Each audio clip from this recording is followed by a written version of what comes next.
Hello, hello, hello. How's everyone doing? Another week, another episode. This is Stats Over Politics. As always, I'm your host, Shaun alongside my guys, Mr. Jaevon and Mr. Kaz Johnson of Kazzy Bear TV. Kevin Dent is unable to join us tonight as he's spending some time with some family, but we will see him again next week.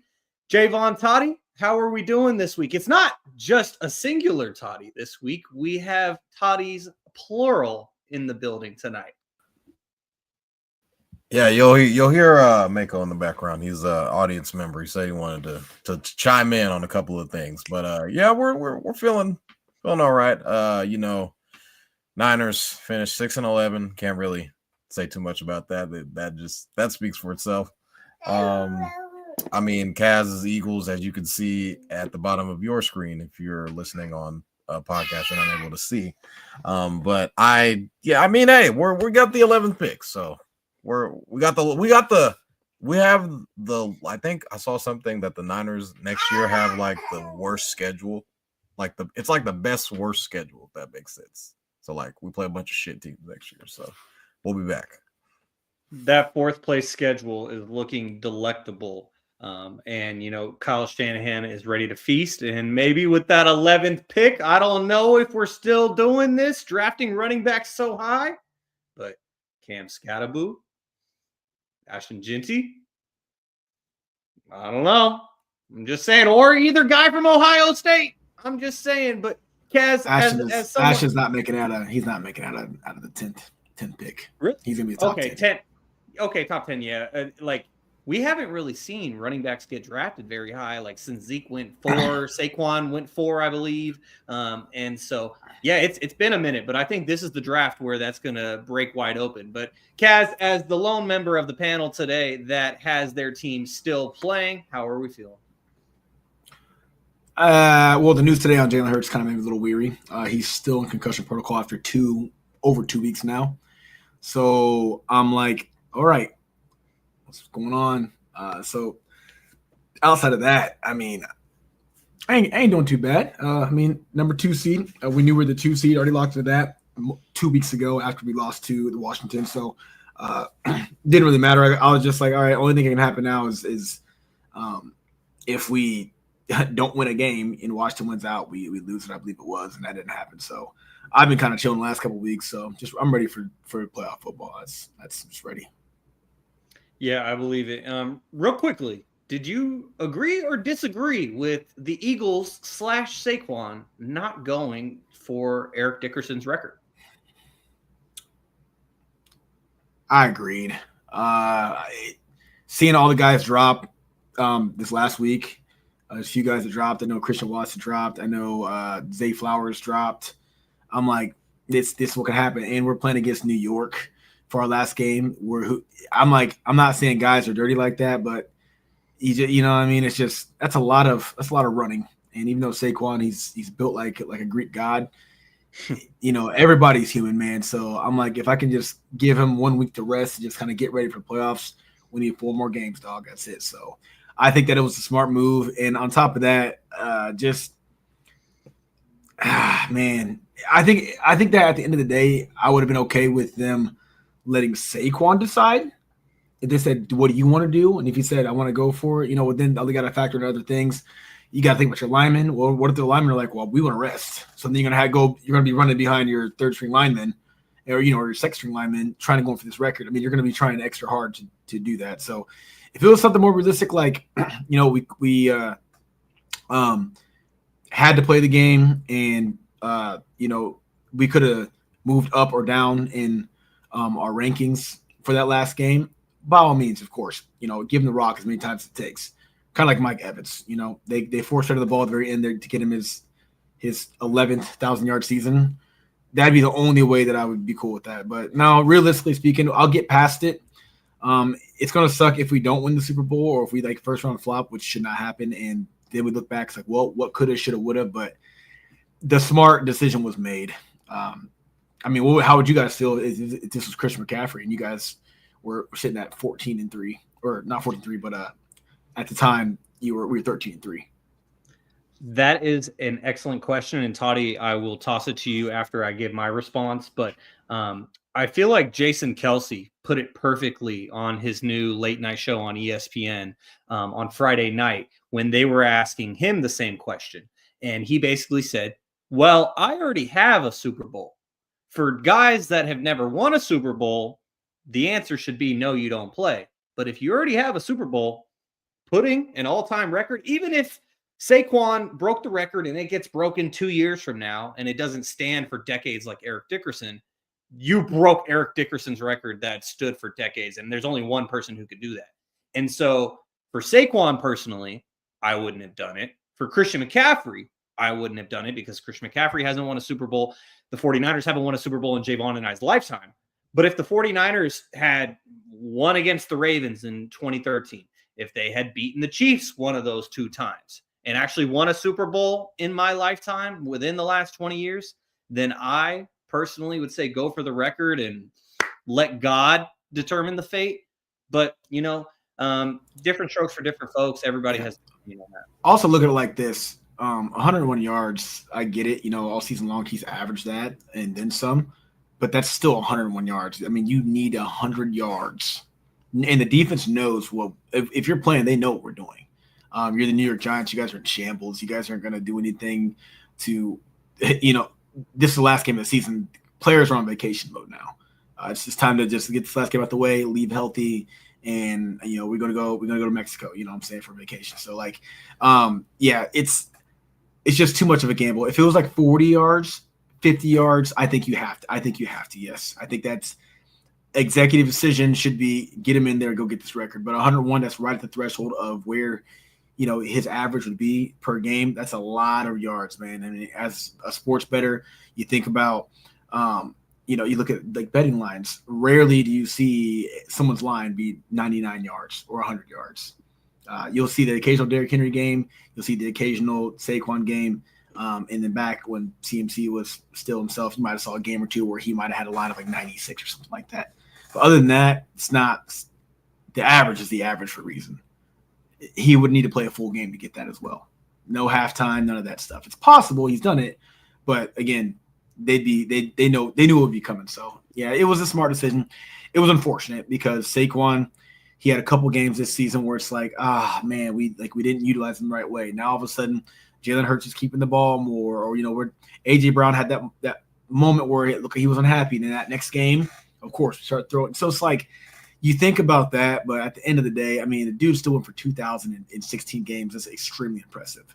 One of the biggest things that they were talking about, Eric Dickerson himself was talking about how it's going to take you 17 games to do it. It's like, well, true, but on a large chunk of like less carries compared to you, and in a league that's not even geared toward running backs anymore. Like running backs aren't getting 30 carries a game anymore. So it's like the odds just unfortunately weighed against Saquon.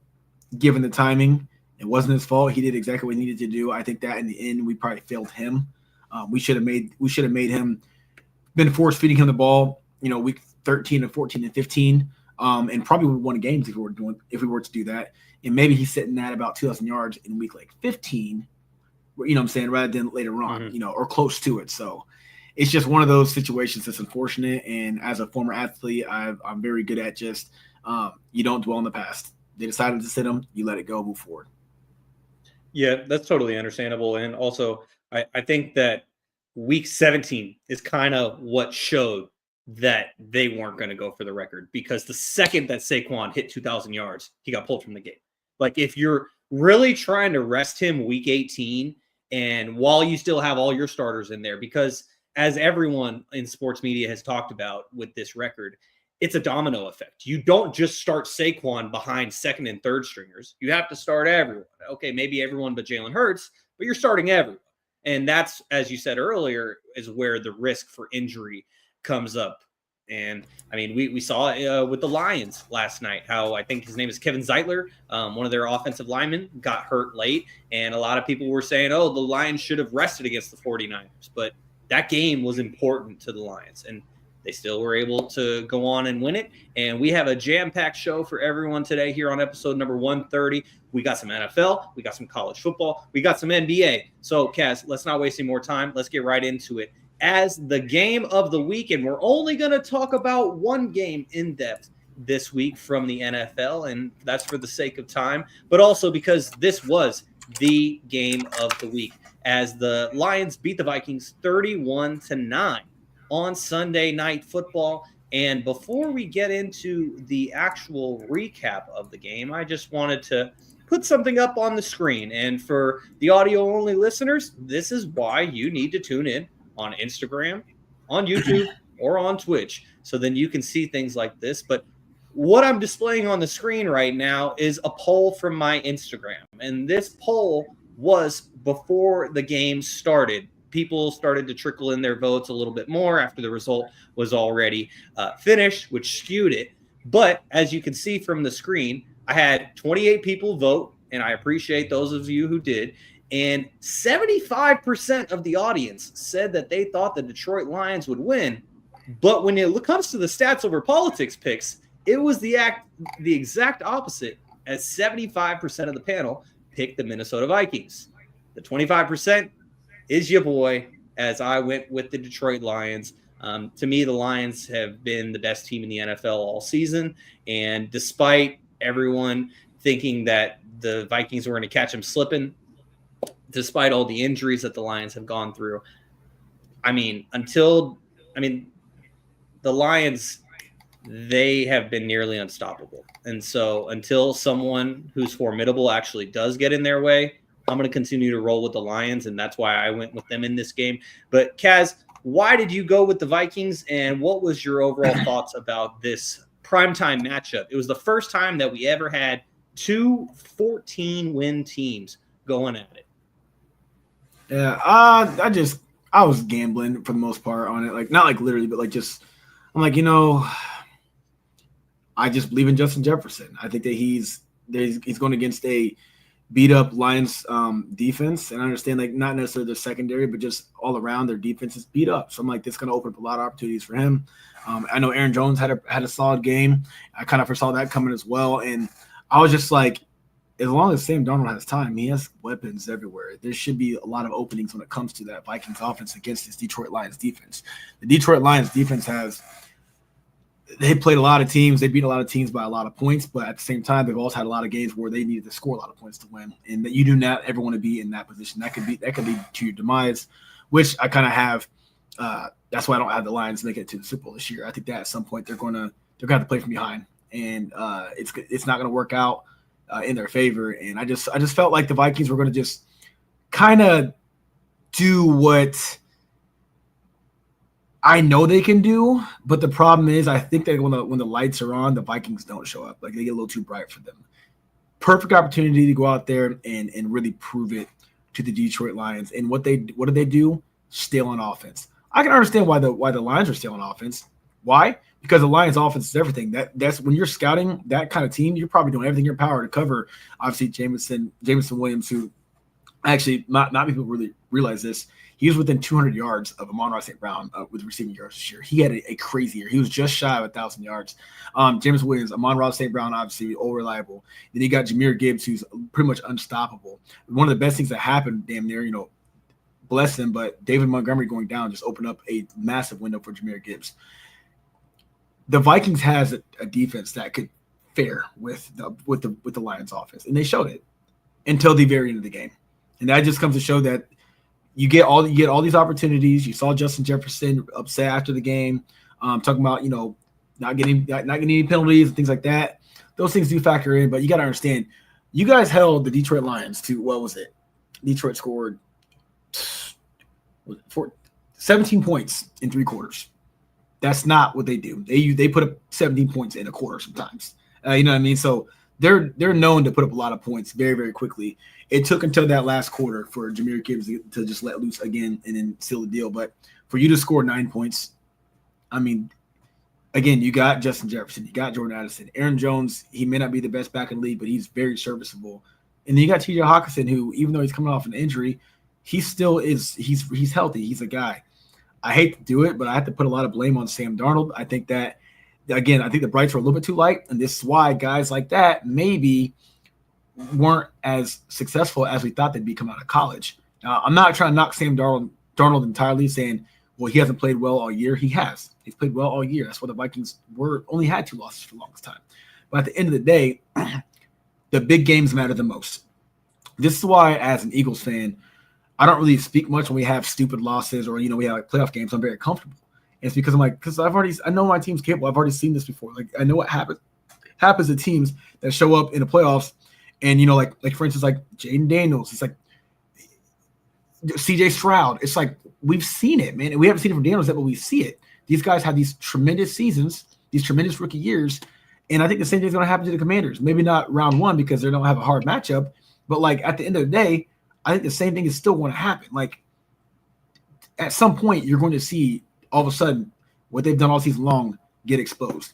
Teams like the Eagles or teams like the Lions or, the Chiefs, obviously, you don't need to really see them prove it to you in the playoffs. You know what kind of team you're going to get in the playoffs. So, yeah, I'm just not really – I'm more disappointed in Sam Darnold and his inability to find guys who I know are open like Jordan Addison and Justin Jefferson. These guys are open. Even when they're not open, they're open. What's going on? So at the end of the day, you just cannot put up 9 points on the board against a team that averages probably the most in the NFL this season. Yeah, I think the real sign that things weren't going to go the Vikings' way was, I believe it was in the second quarter. They had 7 straight plays in the red zone because they had the 4 and then turnover on downs in the red zone.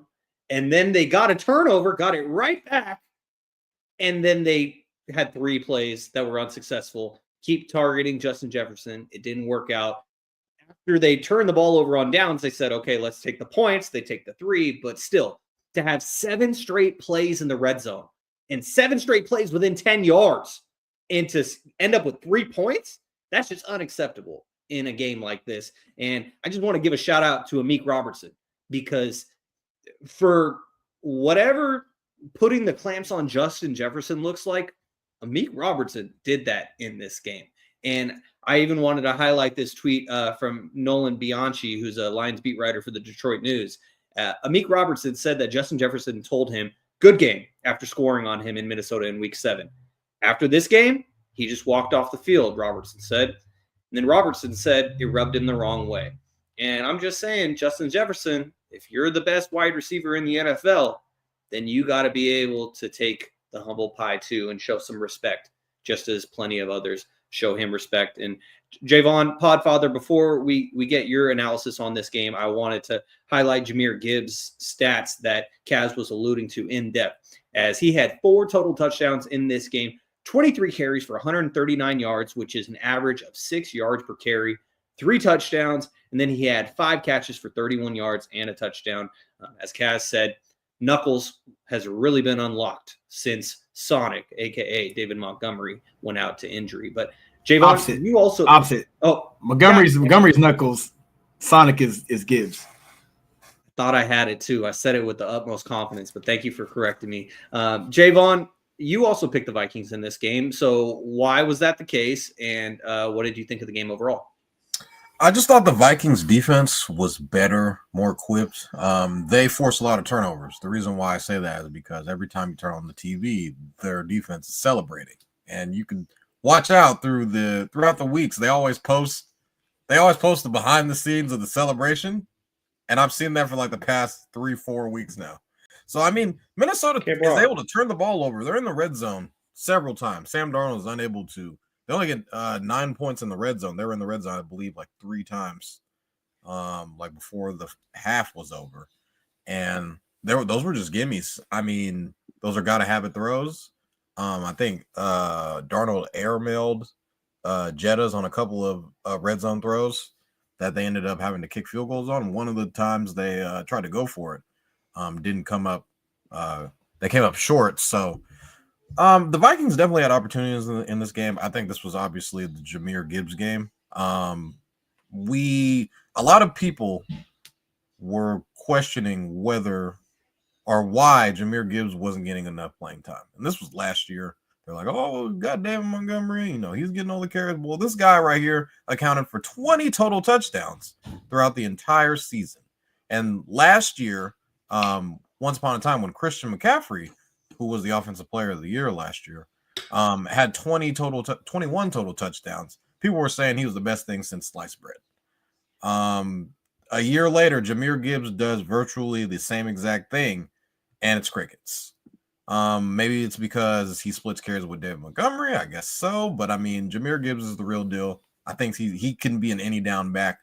Has proven that he can run between the tackles. This Lions team is very scary, and as of last night, the road goes through Detroit. So I mean, this guy up here with the Eagles background, he's got to go through the D. So I don't know if he's scared of that or if he's got to go on the road at some point in time.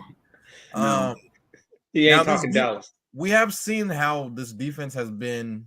I mean, the Niners kind of, I wouldn't say slice through like butter, but we averaged like 7 yards per play when we played against them once upon a time on Monday Night Football last week, and we are a 6-11 team. So I'm just saying, what's going to happen when a real team the Vikings are obviously a real team, but I mean, you get a team like the Eagles, the Packers, teams with more potent offenses that are going to have to go up to Detroit. Aaron Glenn's going to have those boys ready to go. Now, is the injuries did play? They do get the first round bye, so I don't know how much of a difference that's going to make for how healthy they can get in that week or so. But I once upon a time do recall Aiden Hutchinson saying, "Hey, I'll be back for the Super Bowl." Now, Super Bowl is light years away at this point. Obviously, it's a month away, but at the same time, the Lions are going to win 2 games. That's what they're looking at it like. Hey, win the divisional round, win the NFC Championship game. We just got to win 2 games, 2 home games at that, and we're going to go on and we get to go to the Super Bowl. So, hats off to Dan Campbell and the Lions. I believe the second year in a row they won the division. I think this is the first time they've ever, or I don't know, it may be in franchise history that they've ever had a number 1 seed. So, Yep. And then just going to the Vikings side, is this foreshadowing what Sam Darnold is supposed to look like? Now, I have said in the past, hey guys, just wait, hold on. Sam Darnold, he's going to turn into a pumpkin. Now, he has played himself into a $40 to $50 million type of price range. However, Kevin is notoriously known for saying this on the podcast. So what have you done for me lately, league? Last thing we saw Sam Darnold do is airmail a couple balls in the red zone and put up 9 points. If he goes on the road, now this is a team they lost to earlier in the season. This is one of their 2 losses, or 3 losses, I should say now. One of their 3 losses was to the Rams. That was on Thursday Night Football. If Sam Darnold goes into LA and they shit the bed and he looks like crap, what do the Vikings do? Do they say, hey, we got a young guy who we drafted as, 11th overall, we pivot to him? Or do we just say, hey, man, those are just 2 games those are just 3 games that we saw, 4 games, however many games that they'll end up losing. And we'll just roll with Sam Darnold. I feel like Sam Darnold has to play well in this game for him to, he's kind of playing for his job in a sense. Because I feel like if he goes out there against the Rams and looks like the Sam Darnold that we've been accustomed to seeing the past couple of years, the Vikings are going to, that $40, $50 million contract is going to go up in smoke and it's going to evaporate. Now, there still might be some suitors out there for him. Be like, hey, saw what he was able to do. It's way better than we got. There's a bunch of teams that would probably still line up for Sam Darnold. I'm just saying for the Vikings moving forward, they do have a time clock with JJ McCarthy. He's already his window. It's gonna come out. It's gonna dwindle fast. And we see with these rookie quarterbacks like Caleb, we're gonna see even with Jaden Daniels, Bo Nix, all those guys, they're gonna try and want to build around this guy, those types of guys for the future. And even hell, with CJ Stroud, you see what they did in the offseason. They went and got, Danielle Hunter, they got Stephon Diggs.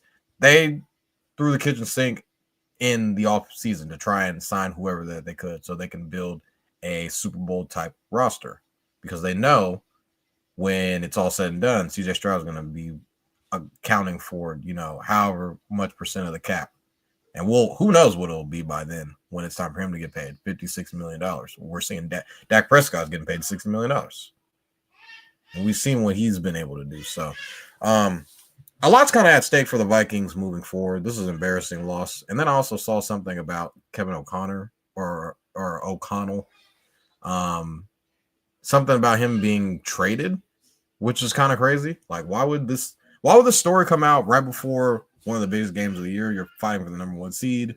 There's a whole bunch of stuff at stake, and then all of a sudden, oh yeah, by the way, our coach is in the last year of his contract, and we might trade him. Like, what are we doing? So, lots at stake for the Vikings moving forward, and the Lions kind of got their feet up a little bit, and they're kind of just waiting to see who they play in the next round. And so the Lions will play the worst seed, basically, if I'm not mistaken. Mm-hmm. So let's say if the Packers beat the Eagles, they'll probably play the Packers. Or if I think it'll probably be the winner of that Commanders Bucks. Commanders and Buccaneers, yeah. Yeah, it'd be that's the what's that 3? That's a 3 and the 6 seed. And then I think that might be 5. 4 or 5. 5 is Rams and Vikings. No, Vikings. Yeah, because now they're 5th seed. Rams, Vikings, yeah. Okay, yeah. Yes. So. In LA. I'm excited. Well, speaking of that Rams Vikings game, Dan Campbell, not Dan Patrick, former ESPN host, but Dan Campbell said to Kevin O'Connell after the game, "We'll see you in 2 weeks." Basically, oh yeah, go beat the brakes off of the Rams, and that's assuming that the Eagles win. That's assuming that the Buccaneers win, and so that's the real question mark there. And Kaz, I wanted to respond to one thing that you said earlier in regard to the Lions having to play from behind. We just saw that happen last week. They were behind the 49ers throughout the entire first half. And then they made a statement in that third quarter, and they came out as a different team. Yes, it's the 49ers. They're not that great this year. But the 49ers looked extremely formidable in that first half, and the Lions made adjustments at halftime, and then it was over. I mean, Fred Warner, I sent Jaevon this clip on Instagram. Fred Warner was going crazy, hyping up his teammates in the pregame huddle, and it was looking good at halftime. And then the third quarter came, and it was like, all right, yeah, back to reality. And Amon-Ra St. Brown was beating the shit out of the camera, and yeah. But I don't believe. Yeah, I just personally against looking at the teams out there right now that are actually legitimately good this season. I'm like, get a 14-point lead on the Detroit Lions in the middle of the game. I think that I give a lot of teams credit, especially like the Eagles. I mean, most of our team loves Saquon, but our defense is playing nasty. So it's like, I want to see you do that against this defense. You got guys like, Chauncey, who I think has 6 picks on a year or something like that, like silently. You got obviously Jalen Carter, who's going to bring constant pressure to your quarterback. And Goff is not the best under pressure. He's not a guy who's going to get out of the pocket easily against a fast defense and things like that. You look at like Washington as well. You're going to really just try to come back and win against Jaden Daniels, who's hot, who puts up 4 or 5 touchdowns in the game, things like that. It's like I just can't foresee Detroit playing teams like Washington, playing teams like Philadelphia, or hell, even the Rams when the Rams are on. When the Rams are on, when Puka's on and Kyron's on and Cooper Kupp's doing what he does, and Stafford's playing like Matthews, the Stafford we all know, I'm like, that's how you beat the Lions. I mean, you're not going to beat them in a dogfight. I think you got to get ahead and stay ahead personally. So, I mean, shout out to the Niners. You did make a good point. And by the way, shout out to Brock Purdy. I was down 50 points in the championship game head again. I had Brock Purdy and I had Amon-Ra St. Brown, and I won by 3 points. That's all I'm going to say. Like 377 3 times. Yeah, I had like a 2% chance of winning. But yeah, so I ended up winning. Yep. I'll show you guys later on at some point. But anyways, yeah, it's just like, unfortunately, the Niners just aren't a great team right now. Even with you guys having a great first half or pretty much full. I ain't gonna lie, you guys had a good game, obviously against the Detroit Lions. Yeah, the Lions are. I would not put you guys in the same category as any of these teams in NFC right now. Maybe LA right now. And you guys have had obviously your run is with them already. So I think every team right now in the NFC playoffs is a team that's probably well-rounded, all around better than San Fran. Nothing to get you guys that game. Not a good season for you guys, but I don't foresee Detroit. If Detroit can play from behind, being down, even we'll say 13, screw 14 points, 2 touchdowns, 13 points, give or take. And it's against any team that's in the NFC right now, besides maybe the Packers, just because they're going to, I don't really know how they're going to fare on what Jordan Love's going to show up. But all these other quarterbacks have proven it. And then we have the best running back in the league on our team. It's like, watch out, because that score can easily go from 13 to 20, 21, like real quick. All it takes is one turnover, because these teams that are in the NFC right now can score. Like the Detroit can score, don't get me wrong, but like it ain't just Detroit put up points and handling teams. It's nope. We've seen Jaden do it, like I said, at Washington. You have seen the Eagles with Saquon and the guys who don't even really have to even do much because we have Saquon. You see what they do, and like I said, LA, we know for a fact once they get on and Stafford's on, it can be a crazy game. So I'm being optimistic, I'll say. I'll be realistic. Yes, Detroit definitely can do it, but I want to see it against a formidable opponent, like a legit one. That's completely understandable. As we keep things moving here on episode number 130 of Stats Over Politics, Shaun Holko alongside Kaz Johnson and Jaevon Toddy. I just want to remind everyone, if you're tuned in right now on YouTube, please give us a thumbs up. We'd really help. It'd really help us a lot, and we'd appreciate it. And if you aren't already, follow us on Instagram and TikTok at Stats Over Politics, and on X at Stats or Politics. As we keep things moving, guys, we're only focusing on one NFL game this week, so it's time for our speedy Week 18 NFL recap. Jaevon, I'm going to start things off with you, as the Ravens beat the Browns 35-10 to clinch their division, the AFC North.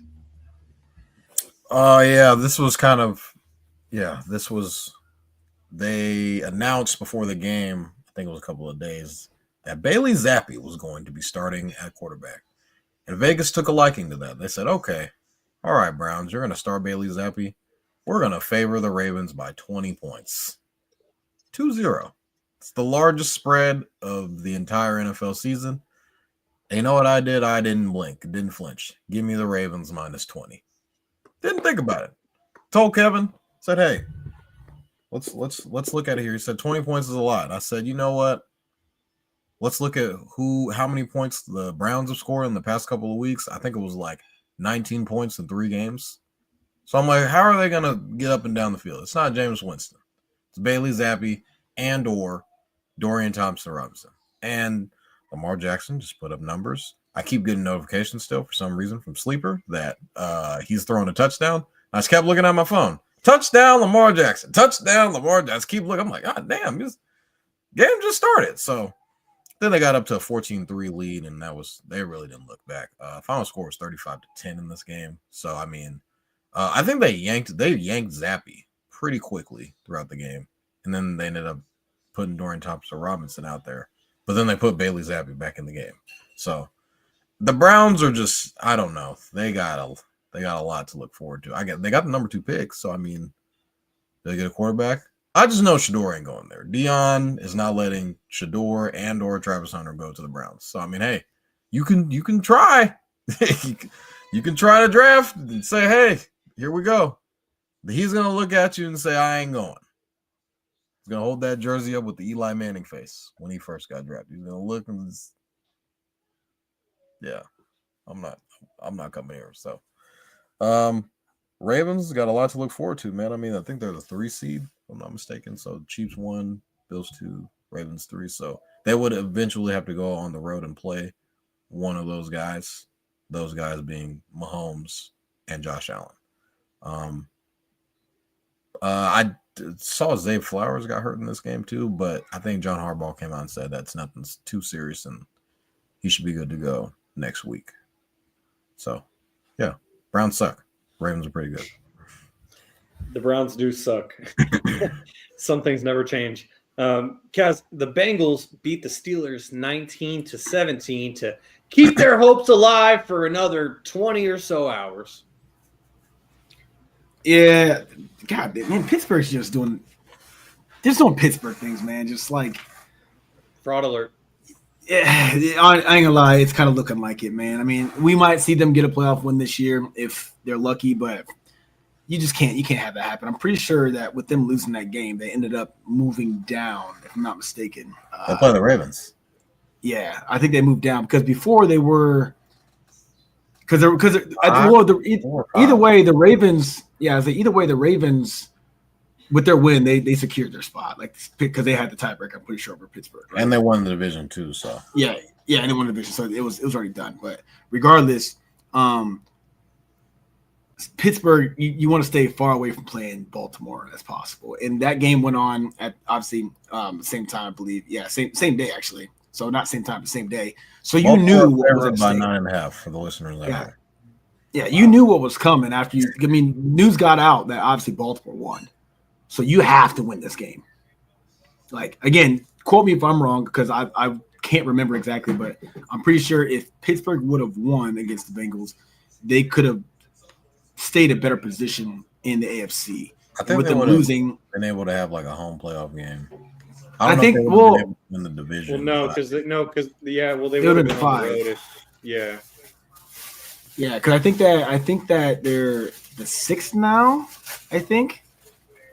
Yeah, I don't know. I know we're trying to speed to this. So I'm not gonna even take time. But regardless, all I know is like I believe I was reading that they needed to win, and they didn't win, and they should have because who is Cincinnati this season? Cincinnati's got like some of the best stats offensively, pretty much over everybody this year outside of running back, and you go into Pittsburgh where it's a very hard place to play, and you end up putting up 17 points. Like, it just can't happen. This is why the Steelers probably aren't a playoff team legitimately. Like, good job on having a good record. Nobody saw it coming, but now you're sitting there going in the playoffs. Look at the teams that got to play. If I was Pittsburgh, I'd be shitting my pants right now. You got to just see more. So again, they might get lucky and put up a really solid defensive game first round and get a win, but it ain't going any farther than that. Pittsburgh is probably going to first round flop. Shout out to Gary. Shout out to cousin Cordell because Gary. had a lot of fun throughout this NFL season. A lot of hope that has suddenly gone down very quickly. And I saw a meme on X this past weekend, and it really just summed it up perfectly, where it was the Steelers starting 3-0 in the division, and it was talking shit to everyone else in the division. And it said, "Smells like bitch in here." And then someone quoted it because it's 2 months later or whatever. And it was like, how about now? Well, hey, they made the playoffs, which is much more than Jaevon and I can say for our team. And so that's an accomplishment. We'll save a spot for him. By the way, I did just check, and like I said, don't quote me on that. I'm glad you guys didn't. Pittsburgh would have still been the 5 no matter what. So they're the 5. They'll play Houston. So regardless, they'll play Houston. They would have rather played Houston than 100% Baltimore. So I thought I read somewhere that they needed to win to move either up or down, but apparently not because LA, the Chargers were locked in at 6 the entire time. So regardless, it wouldn't have mattered. Tough. Well, what I'm looking at right here on the ESPN app has the Chargers at 5, Steelers at 6, Broncos at 7. Did it flop? Maybe I'm looking at the wrong one. Did it switch? Yeah, so since the Steelers lost. That's what it is. Hold on. Moved them down, and then that's okay. No, so I was right. Originally right. I was right. Yeah. It moved them down. Lost, they would have been going to Baltimore. Yeah. Yes. Yeah. Exactly. Okay. So I was right originally. Okay. Cool. I was like, I'm pretty sure they that loss was not good because they had an easier route, and then all of a sudden it switched to because beforehand the one I'm looking at now was just a preview of the playoff picture before the games this week. So my bad. Hey, never doubt yourself. It's all good. And speaking of Jaevon and I's team, as we were dissing the Steelers, but our team didn't even make the playoffs this year. The 49ers lost to the Cardinals 47-24 on Sunday. And it was a competitive game throughout most of it. Josh Dobbs, the Pastronaut, all of us picked the 49ers to win this game, and they didn't. And Josh Dobbs, the Pastronaut, man, I thought he was going to get some revenge. Ricky Pearsall playing in Arizona where he's from. Hey, at least Ricky, he got a touchdown, and then he did I just got shot celebration, which, I guess that's an appropriate way to end the season considering how it started, but it was like, man, okay, Ricky. And Kyler Murray, he ended his season on a high note, as it says on the ESPN ticker, with 4 touchdowns and not the best rookie wide receiver in the NFL, but arguably the best wide receiver from the 2024 class we'll see in 10 to 15 years. Marvin Harrison Jr., he also had a good game as he had a touchdown in this one.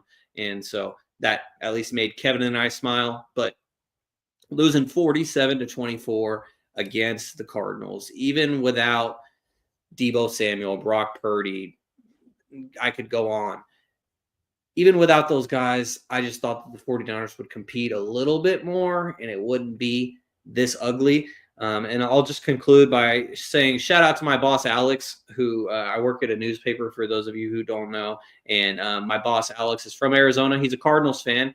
And in addition to my 2 sports recaps, local stories that were in Tuesday's paper, Alex said to me today, he said, the other thing we're definitely putting in the paper is the Cardinals beating the 49ers. And I was like, hey, totally understand, because they absolutely beat the brakes off of them. And even though I thought the 49ers would be more competitive in this game, it's kind of appropriate that this season ends on this note. And as Jaevon said, 6-11, 11th pick. We'll see what they decide to do with it. But I'm already looking forward to next year with that 4th place schedule. It's looking good. Whether or not Deebo Samuel will still be around or Brandon Ayuk, it's kind of like now is the time that they have to choose one of them. And I'm looking forward to the offseason just to see how that shakes out. But we have much more football to go till we get there, Jaevon. And speaking of another team that has much more football to play, the Texans beat the Titans 23-14. This was a game that I didn't really know too much about because D'Amico was like, "Yep, starters are gonna play, guys. So we're gonna roll guys out there." The Titans were favored in this game, and I was like, "Well, this can't be right. There's no way.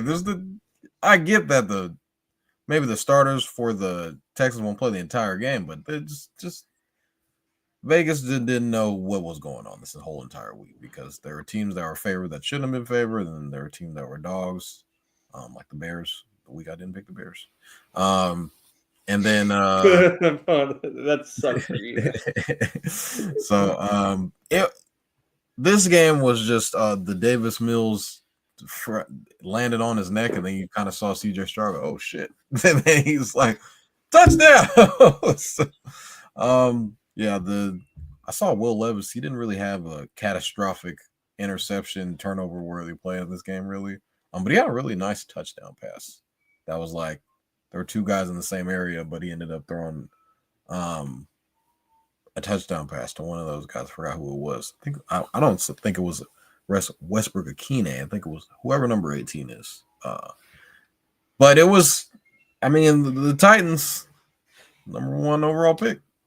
So I don't know if Deion says we're going to the Titans. I don't know if he's kind of saddling up and be like, "Hey, this is where we want to go." I feel like Vegas. That's where they need to go. But he could wear his cowboy hat in Nashville. Vegas, or I feel like the Giants is kind of where he wants to go. So I've been saying like, I just wish it was Vegas. I wish it was Vegas. I think it'd be a good fit for him and Travis. Yeah, I mean, Shador's like, "Hey, there's another quarterback. If you guys want to draft him, take him. Well, number 1 overall pick. Don't take me. I ain't coming."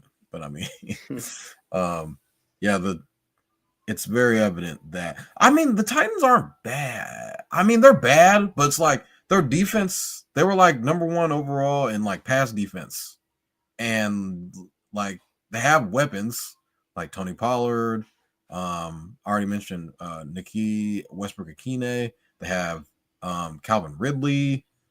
Like their defense, I think, is really solid. Like L'Jarius Sneed, I think he was hurt the majority of the season, but you have him. You have, like you just plug in Cam Ward to that offense. I feel like they can compete at some degree because just look at this division.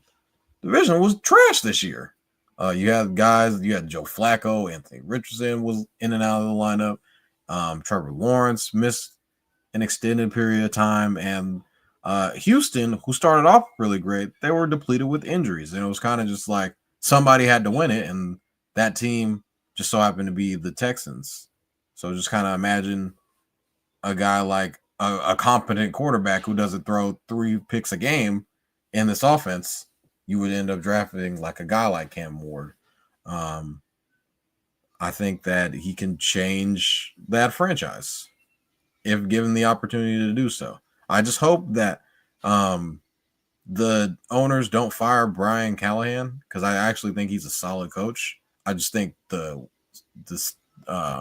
circumstances that were given to him wasn't the best. Now, they tried to roll out with Will Levis, who was a second-round overall pick. Once upon a time, people thought he was going to be a top 4 pick. Ended up falling to second round. He kind of showed why maybe he wasn't one of those guys, those 4 guys that were drafted. Now, I'm not saying that, those other guys were miles ahead of him, but you're seeing like CJ Stroud had the year last year, kind of regressed this past year. Bryce Young has taken a step, shown some promise. Will Levis, not so much. I just think he had the 3 touchdown game against the Falcons last year with DeAndre Hopkins, and that was kind of it. People were like, "Oh, this guy's going to be able to just get him a coach and try to put some weapons around him." They tried, but I don't. They're going to be drafting a quarterback, obviously, and I think that guy's most likely going to be Cam Ward, because I don't think Shador's going to want to go to Tennessee. Yeah, that's understandable. And Kaz, this team, they fumbled the bag, but the bag wasn't even to be had ultimately, as the Panthers, they officially eliminated the Falcons from the playoffs with a 44-38 win in overtime. Yeah, I think Toddy just said it best. Bryce is taking a step forward, a big one. From have 5 touchdowns. Yeah, he's been playing fucking ball last few weeks. Looking good on my dynasty team. I'm just saying, we'll be talking about him a lot next year for sure. But no, like it was typical division game.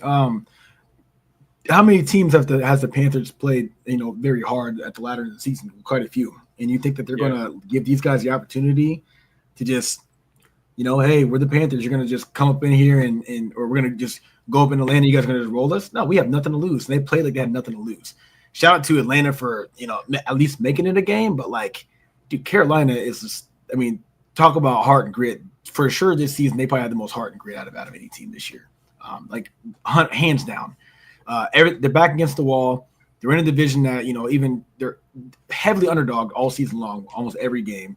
They're in a division that is predominantly competitive. Usually it's pretty competitive in the NFC South. It's not like there's one team that just rolls through everybody.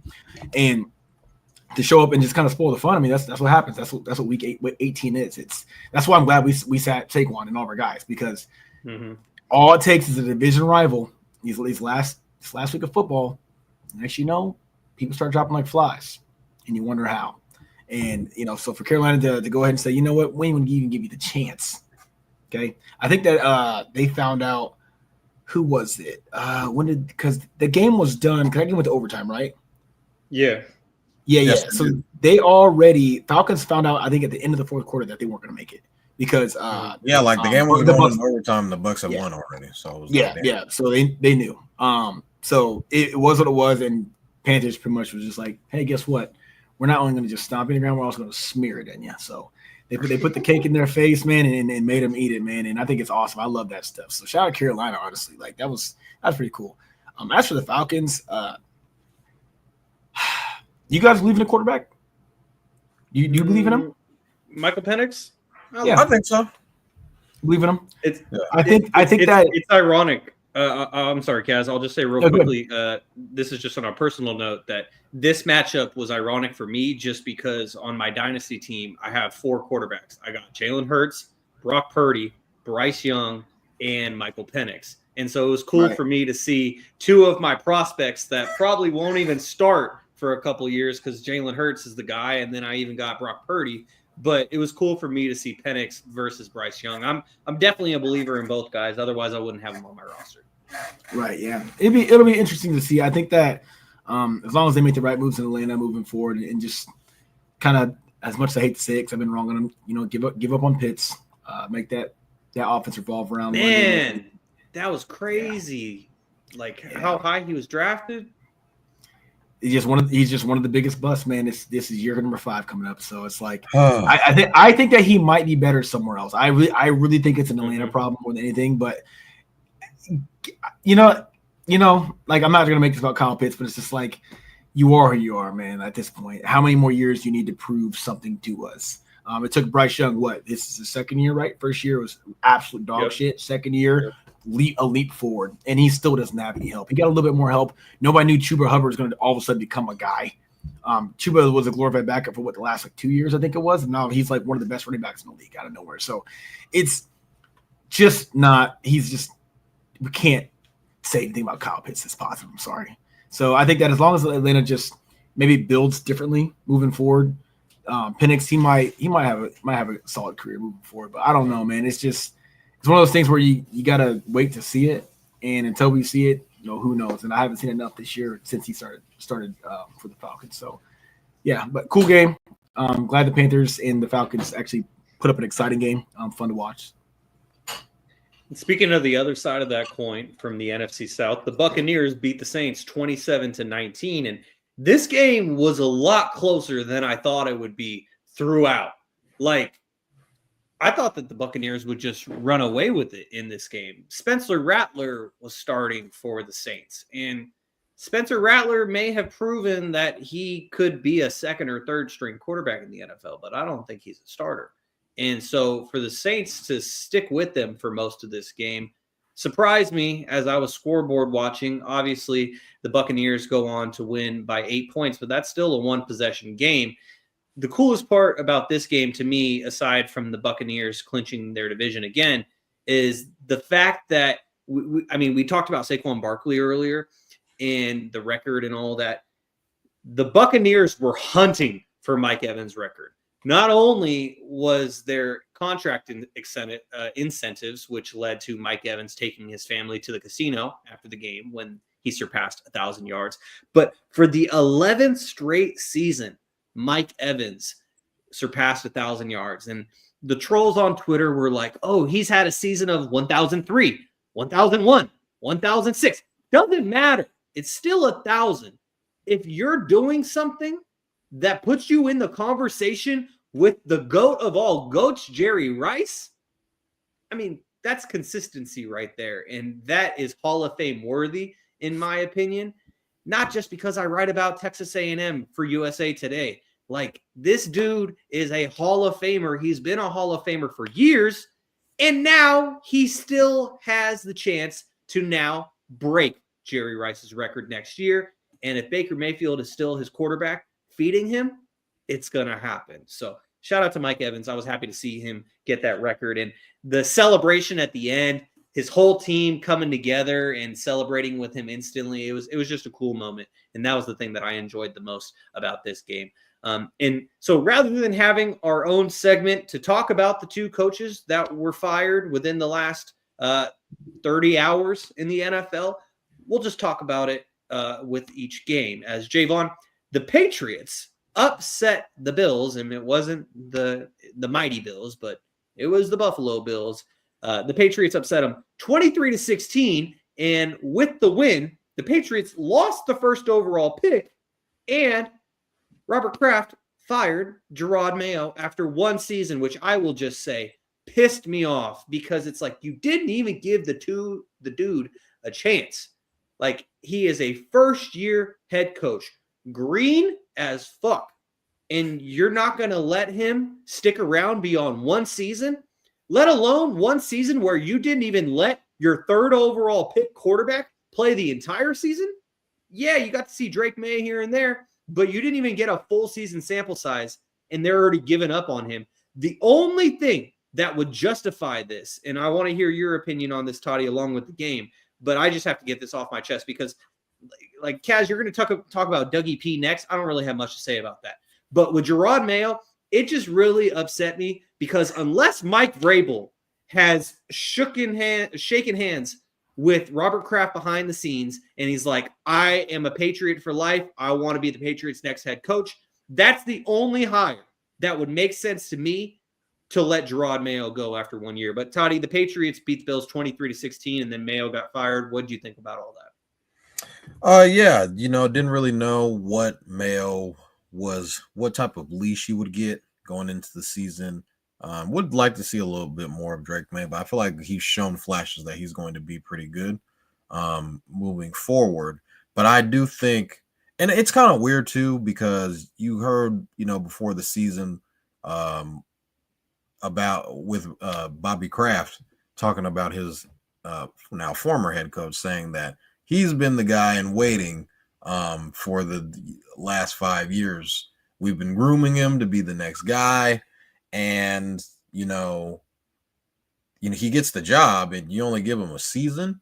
And if that, with a rookie quarterback. So the Patriots are just still trying to figure out how to get back to the playoffs, without Tom Brady at the helm, and also without now Bill Belichick, who's now the head coach for the North Carolina Tar Heels. I just think, well, kind of going back to what Shaun said, if this is saying that, hey, we can get Vrabel to kind of come in and be the guy, then that makes sense, which I probably think is going to happen, given the fact that he was inducted into the Ring of Honor, I believe, this year. So it kind of would make sense for him to be the next head coach in waiting. But just, it was weird to hear that Gerard Mayo said that, or not Gerard Mayo, Robert Kraft said that Gerard Mayo has been the guy. He's going to be the next head coach. They said that 5 years ago. So I'm like, oh, you would assume that he would at least get 2, maybe 3 seasons as the head coach, and you would like to see some sort of steps to be made. So I just think he never really had a chance to begin with, and it was kind of set up for him to fail. So he went out with a bang and won a game at the end of the year. And we saw Lovie Smith do that. I believe that was like 2-3 years ago. It's like, you guys are gonna fire me? Fuck it, we're gonna win. We're gonna win. So if Vrabel is going to become the head coach, I would like to see. I mean, the last time Vrabel was the head coach for the Titans, he had a lot of say in personnel. I think the Patriots are going to end up keeping their GM. I think it's something Wolf. I'm blanking on what. Elliot Wolf. Elliot Wolf. There we go.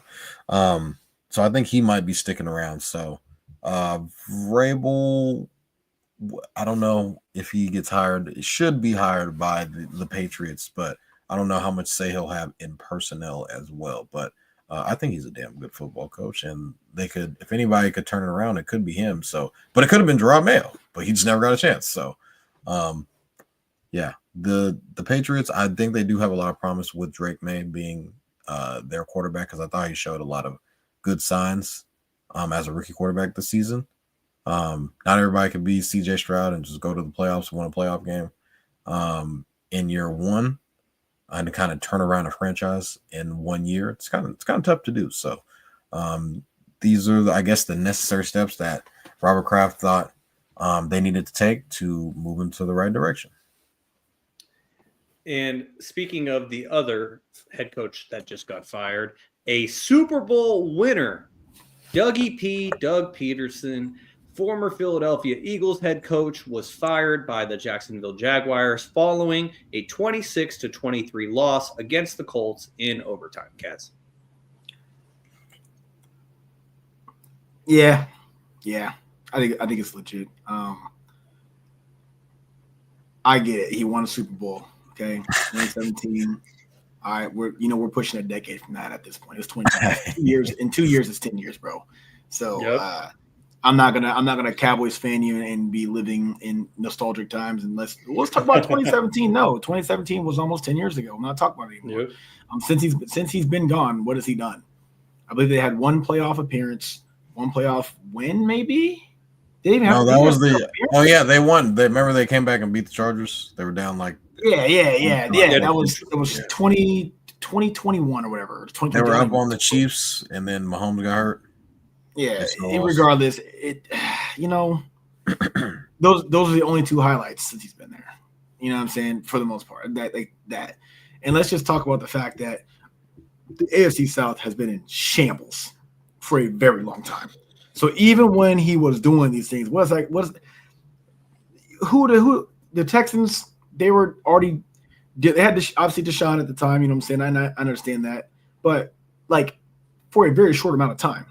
You understand this was just a couple years ago that he had that playoff game against the playoff win against the Chargers. Not that long ago, just 2 years ago. Mm-hmm. Okay, Deshaun was already like out of there.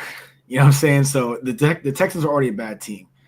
Who the hell are the Tennessee Titans? They've been just the Tennessee Derrick Henrys since I've even known of where Tennessee was even located on the map. Okay, and then you got the Colts. I'm trying to remember who even the Colts' last quarterback was. Carson Wentz. They had what's his name? Matt Ryan for a second. They had Gardner. Anybody relevant since Andrew Luck? Minshew. Yeah. Revolving door. Not really. Yeah. So it's just they got Trevor Lawrence. He came in. He was supposed to do big things. He didn't do big things. He did very, very okay-ish average things. He didn't do it right. He could at least do what Bryce Young did, and that's come in to stink up and then make a leap forward. But regardless of that, they got Dougie P. They don't have anything to show for it. Nothing to show for it. And that division has been very vulnerable for a very long time. So it's not like they're gonna or that this firing was misjudged or anything like that. You have to fire coaches. Okay. Give him time. All right. He got opposite of Gerard Mayo. He had time. So like I said, what he had to show for it was, again, that insanely weird playoff loss or a playoff win against the Chargers, which the Chargers definitely shot themselves in the foot when it came to that, but it is what it is. And then I believe you mentioned a Chiefs game there where they played him really tough, but they didn't lose. So, Dougie P, I appreciate you, dog. I got my Super Bowl ring up there. Got my tattoos and all that stuff, and I got the little Lombardi. I got it all. Thank you, man. But you got to go somewhere else, brother. You got to go, man. It is what it is. No coach is, exempt from being fired when you have multiple bad seasons in a row.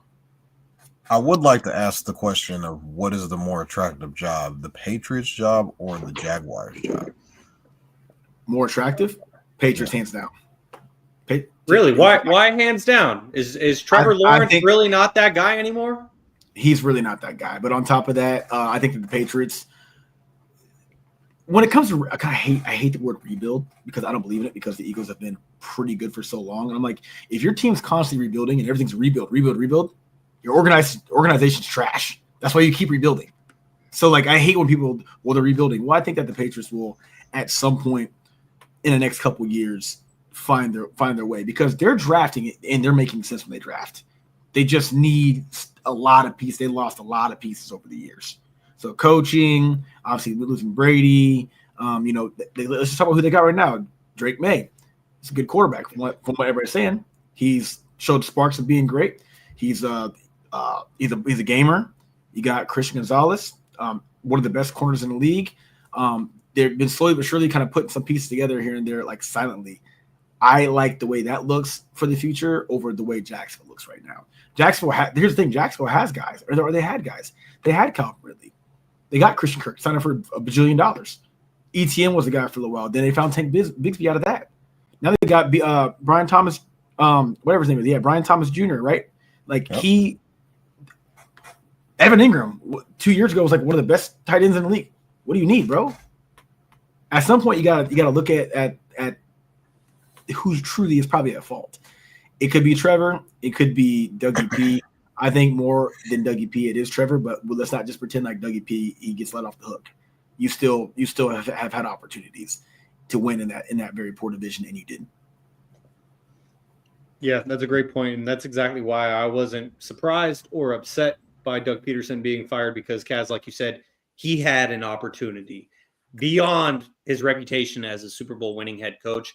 The Jaguars gave him a long leash, just didn't work out. One playoff win, and that's it. One and out. Unlike one season and out for Gerard Mayo as a head coach, period. That still grinds my gears a little bit. But I just wanted to talk about the Commanders beating the Cowboys 23-19. So Washington, I believe, had already clinched a playoff spot. But the thing about this game that I wanted to talk about is the fact that Scary Terry McLaurin got a touchdown in this game. Why couldn't you do this last week, Terry? I needed you in my fantasy championship, and you gave me one catch for 5 yards? My guy from wide receiver U, the Ohio State University, you let me down, man. He broke my heart. Not only did Jahmyr Gibbs stomp on my heart when he basically was the reason why I lost the fantasy championship last week, but I wouldn't have been in that position. I lost by 6 points. I would not have been in that position if Scary Terry just gave me 10 points. And for him to come back alive in this game with Marcus Mariota, no less, it's oh my God. Terrence, I just needed you last week. Why couldn't you help me out last week? I needed it. But, it is what it is. The Commanders, as Toddy and I like to call them, the Durs, are headed. Called this man by his government name. I am sick to my stomach. Terrence broke my heart, man. You know what's funny? What's funny is that's what Eagles fans do whenever Darius Slay plays bad, because he always talks about it ain't Darius, it's big play Slay. No, you Darius today. You Darius today. We do that shit all the time. So it's just like Kevin calling CJ Stroud Coleridge Bernard. Except he does that in a loving way. Yeah. For me, my guy, Scary Terry, broke my heart, but I'm happy to see him get back on track. Hopefully he can keep that going in Tampa in the playoffs as we're keeping things moving. Jaevon, your Chicago Bears, who you finally decided not to pick, they got their first win against the Packers since I believe it was 2018. It's been that long, and the Bears beat the Packers 24-22, Toddy. Yeah, they were plus 400 to win. So just imagine if I just would have just bet that game. We'd be living pretty. I did see, Jordan Love got hurt in this game, so it was a lot of Malik Willis. So that may or may not have played a role into them being able to come and crawl back into this game. I don't know if you guys saw the reverse pass that Keenan Allen threw, the interception. And he's just threw. I was like, Keenan, just throw it away. He throws the interception, just walks off, and I'm just like, what the hell type of play was that? But I thought Caleb down the stretch made some really good throws. I saw a stat. Do you guys remember when Caleb Williams and CJ Stroud played against each other on Sunday Night Football, and they had CJ was trying to give him a heart tart. I remember that. Keep your head up. Yeah. Had his head and shit like that, and I was like, oh, okay. And then I saw a stat that Caleb had a better QBR than CJ Stroud, passed for more yards, more touchdowns. I'm just saying, I'm just saying, put my hands up. More slump. CJ may have regressed this year. Caleb, I thought top 15-ish numbers. I'm gonna need to see. Let it go, brother. Let it go. Let it go, brother. Let it go. The numbers ain't lying. Maybe the numbers are saying top 15, but I'm saying the team is ass. But he got drafted to the best situation, and then they ended up in this situation. I think we need to see more, obviously, next year. But this was a good thing to end off of. I think the Bears haven't beaten the Packers in it was 3,000 something days. It was a long time. Yeah, Aaron Rodgers was the quarterback. Aaron Rodgers was quarterback still. Probably not 3,000 days, but it might be. But I think the Packers should be a little bit worrisome after that loss. They got to travel to the Link this weekend. We all know that's not really an easy place to play. I'm not sure what Jordan Love's the status of his injury. But it doesn't matter. It could be Tom Brady. It doesn't matter. Okay, yeah. Kaz is saying that it could be Tom Brady, Johnny Unitas. It doesn't matter who's playing quarterback. You could send Jesus Christ out there. It doesn't matter. we're coming with the dub. But I think the Packers did lose Christian Watson in this game towards ACL, so that's not a good sign. But they are going to have to. I think going into next week's game, I don't know if we're going to preview any of the games at all, but they're going to have to rely on the run game a lot, and I think that's going to be their way to having a chance of winning this game against the Philadelphia Eagles. Just just giving the ball to Josh Jacobs and just let him do his thing. Jordan Love. What is his thing? I'm just curious. Josh Jacobs.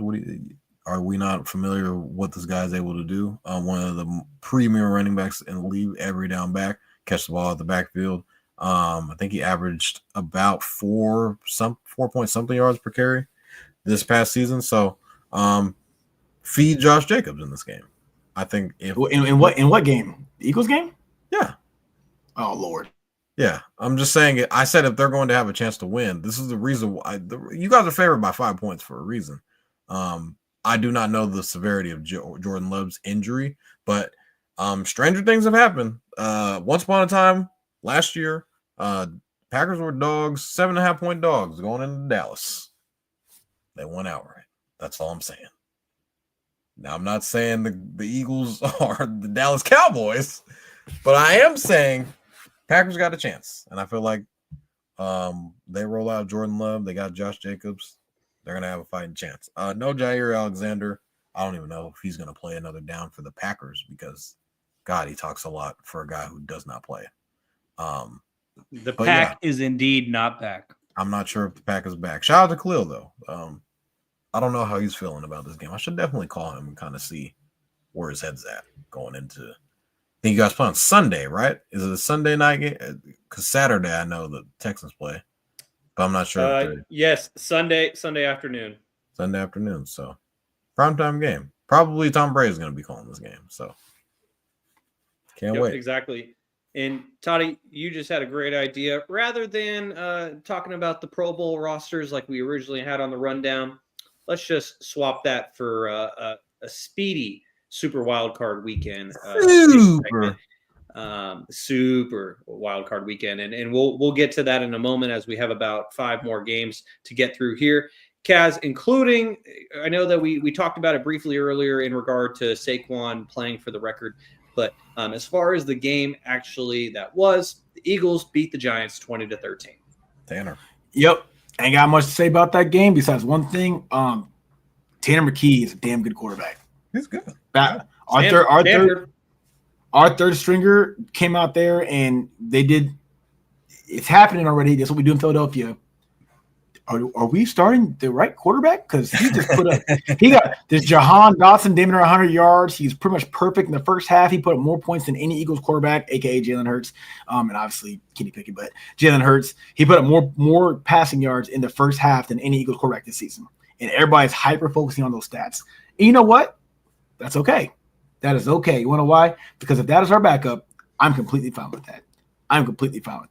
I don't want this quarterback controversy crap that we did with goddamn Carson Wentz and Nick Foles and then actually Carson Wentz and Jalen Hurts. We ain't doing that. It's in the past. But Philadelphia has PTSD. Philadelphia Eagles fans have PTSD from that. Not me, but a lot of the fans do. And that's all you're seeing all over Twitter. Damn, Tanner McKee looks good.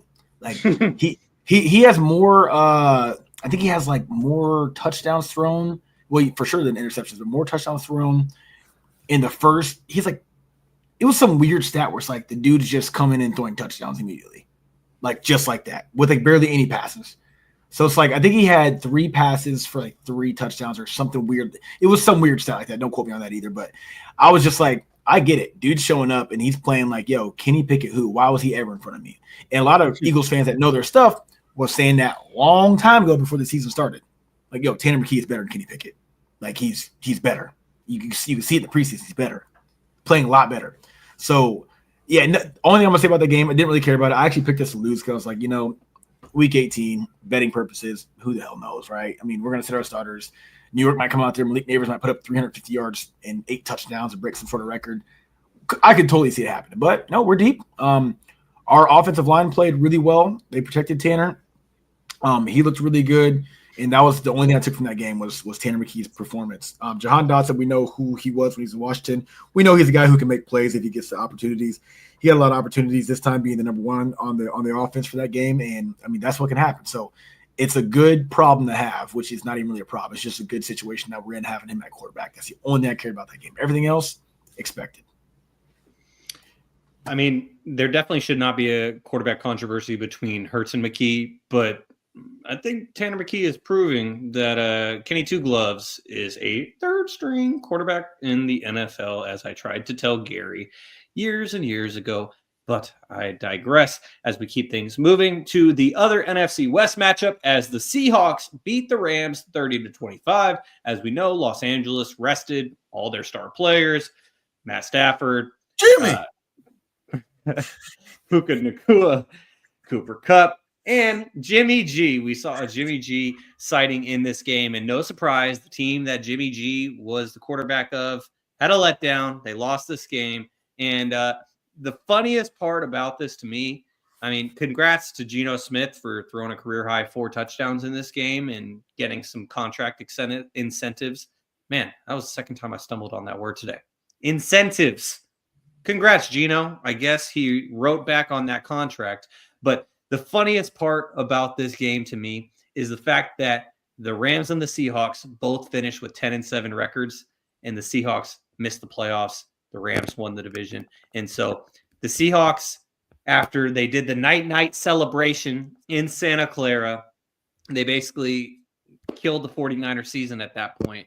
But for the Seahawks to win 10 games and to miss the playoffs, chef's kiss. I love it because this season really made me realize, dating back to the Richard Sherman years, the Seahawks are the team that I hate the most. The Rams, the Rams kept the 49ers from the Super Bowl in 2021, but like the Rams have been the 49ers' little brother for many years. The Cardinals are the Cardinals. They might upset you every once in a while, but they're not consistent. I picked the Cardinals to win this division. And the last thing I will say about all of this is that it's extremely ironic because halfway through the season, we did a segment here on the podcast of who will win the NFC West. Literally, none of us picked the Rams. Kaz picked the Seahawks. I picked the Cardinals. Toddy picked the 49ers. None of us picked the Rams. And it's just ironic that the Rams. Seattle should have been there. I'm just saying Seattle should have been there. That's all I'm saying. But whatever, though. Shoulda, coulda, woulda. They had the same record, but I guess it was strength of schedule that did them in with the tiebreaker. And I loved it because fuck Seattle. Fuck the 12s. Seattle's a beautiful city, but I fuck hate 12. Fuck I know the 12 man. The 12 man. That's why I know. Hey man, you want to clip this? Fuck 12. There you go.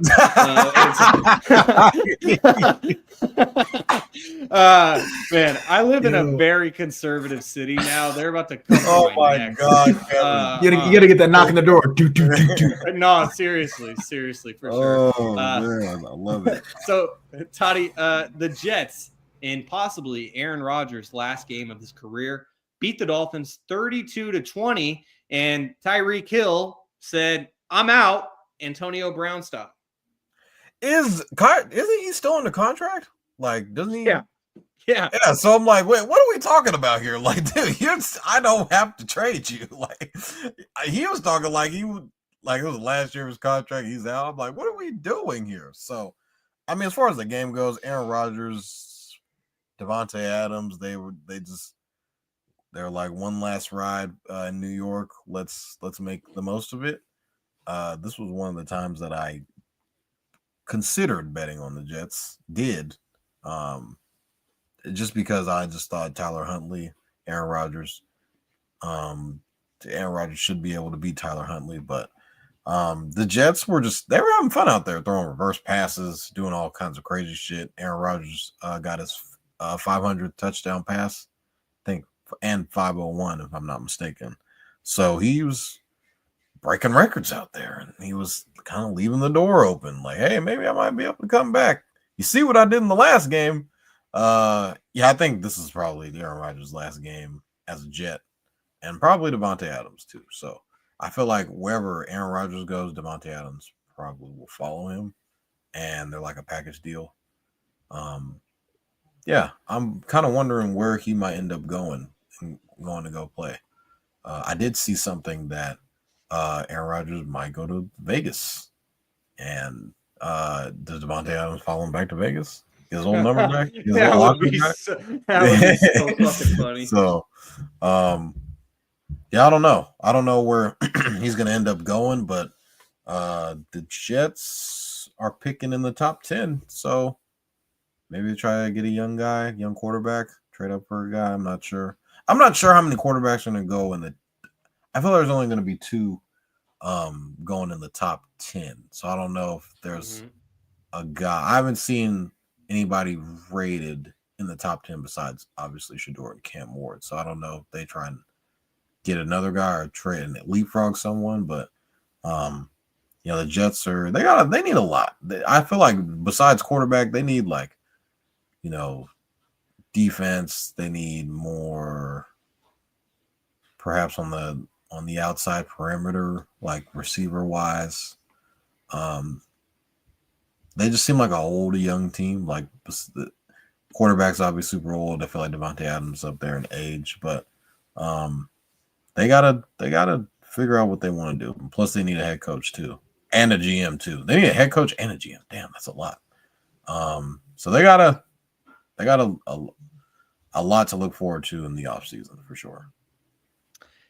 I wouldn't be surprised if some team gets desperate or thirsty and they trade up into the top 10 to draft Dylan Gabriel. Would not be surprised at all. No. Would not be surprised at all. I mean, hey, he's a Heisman finalist. He got the brakes beat off of him in the Rose Bowl, but I wouldn't be surprised. Please don't. Kaz, I'm not sure how much analysis you might have about this game, but it was a stinker. The Chiefs did not even try as the Broncos beat them 38-0 to clinch a playoff spot. I saw somebody tweet. They said, they go, the Chiefs literally, what they say again? They go, the Chiefs wanted to avoid something. I don't know. Joe Burrow, they wanted to avoid. Yeah. That shit had me there. They go, they're doing anything. Said, don't even give them the chance to see Joe Burrow. I'm like, that's crazy. But nah, there's nothing to say about that game, man. Just the Chiefs just went out. They honestly should probably be taken to court for that shit because it's like Jesus Christ, come on, like that's you clearly. It's one thing to pull out of a game late and let the other team win, for drafting purposes. Egregious. It's another thing to go out there and lose 38-0, the way that they did. So yeah, I ain't really got much to say about the game. Obviously, 38-0. An ass whooping with 9 question marks because did they even show it? I bet players were on the sidelines just like, hey, we're gonna go out here on defense. I ain't doing shit, brother. We got the first round bye. I gotta go see my family shit. I ain't trying to do none of that. So yeah, nothing to say about that game at all. Just pathetic. Pathetic. The only thing that I'll add about that game is that this solidified that the Chiefs finished the regular season as one of 3 teams to not score over 30 points in a game this season. It was the Chiefs at 15-2, the Patriots at 4-13, and the Raiders at 4-13. Make it make sense. Like, this is just like some Houdini sorcery out here with the Chiefs somehow finding a way to win these games to get to a 15-2 record without scoring 30 points in a game. Like, I know their defense is legit, but when I saw that stat, it just absolutely blew my mind as we're getting to the last couple games here from week 18. Actually, I have the last game as the Chargers beat the Raiders 34-20. The Chargers locked up the 5 seed in the AFC playoffs. And the thing I just wanted to add about this one is I hope that the Raiders decide to keep Antonio Pierce. Like, we've talked so much about Gerard Mayo not really getting a shot.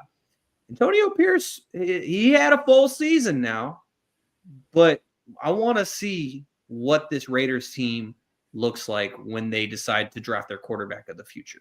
Because Gardner Minshew, Aiden O'Connell, those aren't the guys. Desmond Ridder. Desmond Ridder ain't the guy. And so whether if it's Shador, Cam, even Dylan Gabriel, whoever the Raiders choose to be their next franchise quarterback, I want to see if Antonio Pierce can lead them to a playoff spot with that quarterback. Because one thing that we saw clearly with Antonio Pierce when he took over for Josh McDumbass, a.k.a. Josh McDaniels, is the fact that the team actually believed and they bought in. And they're yelling, Raiders in the locker room, just win, baby, all those things. Man, I want to see him get a legit shot with who they plan to be the future. Whether or not that happens, I guess we'll have to wait and see.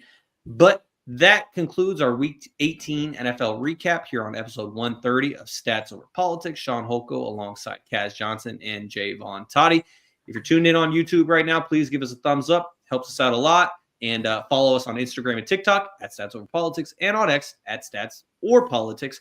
So, guys, rather than getting to our Pro Bowl roster review, it's a much better idea and much more timely to get to a super wild card weekend prediction segment. So, guys, we'll just get through this one real quickly so then Toddy and I can close things out with some college football and NBA. First game of the weekend, and I will just say this real quickly. These predictions are not binding. We take our Stats Over Politics graphics. Yes, this is definitely a rough draft because we take our SOP pick'em very seriously. So if anyone decides to change their mind before Friday, I say Friday is the deadline, so Kevin has some time to put together the graphics before the game on Saturday. I don't blame y'all. And so just starting out, first game of the weekend, the Chargers play at the Texans Saturday at 1:30 p.m. Pacific Standard Time. Toddy, who you picking and why in 30 seconds or less? Chargers are favored by 3 points. I like the Chargers in this game. I think they've been playing well. They're on a 4-game winning streak going into the playoffs. The Texans have been limping for the past however many weeks due to injury. I mean, they lost Tank Dell. They lost Stephon Diggs. They lost a lot of key components to their offense. C.J. Stroud has not been what he have hoped and known for him to be throughout this entire second year of his. They are at home, so they have a chance to win, but they are going to be home dogs on Saturday. But give me the Chargers. Kaz, what about you? Chargers. I mean, Toddy kind of said it best. I mean, they've been limping. Texans have been limping. I like the way that LA's been playing as of lately. People kind of forgot about Justin Herbert and how good that dude actually is at quarterback, and I think that he's going to remind the league, I once was a guy who was putting up damn near 5,000 yards in this season. So, yeah. Now I got Lab McConkey. They just now, I'm not sure if you guys saw, they elevated Zeke Elliott up to the practice squad. They have Zeke. Yep. Who has Zeke? The Chargers, yes. Cowboys cut him. I forgot about that. Yeah, I just saw that not too long ago. Not that really would matter, but they have a solid defense. Game changer. They could beat a team like the Texans right now. I think they must beat a team like the Texans. Yeah, and I would love to be the devil's advocate. I mean, I love C.J. Stroud dating back to his days at Ohio State. I was always a C.J. Stroud advocate when he wasn't beating Michigan, when they lost to Georgia in the semifinals. Everyone's talking so much shit about C.J. Stroud. Then we saw what he did as a rookie, and everyone's like, oh, he's amazing. I've always been a C.J. Stroud fan ever since he first came to Ohio State.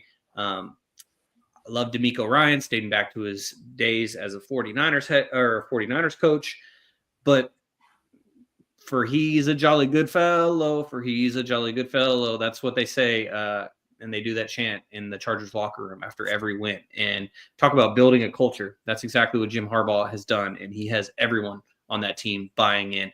And now the fact that the Chargers have not one, but 2 running backs from The Ohio State University, give me the Chargers in this one.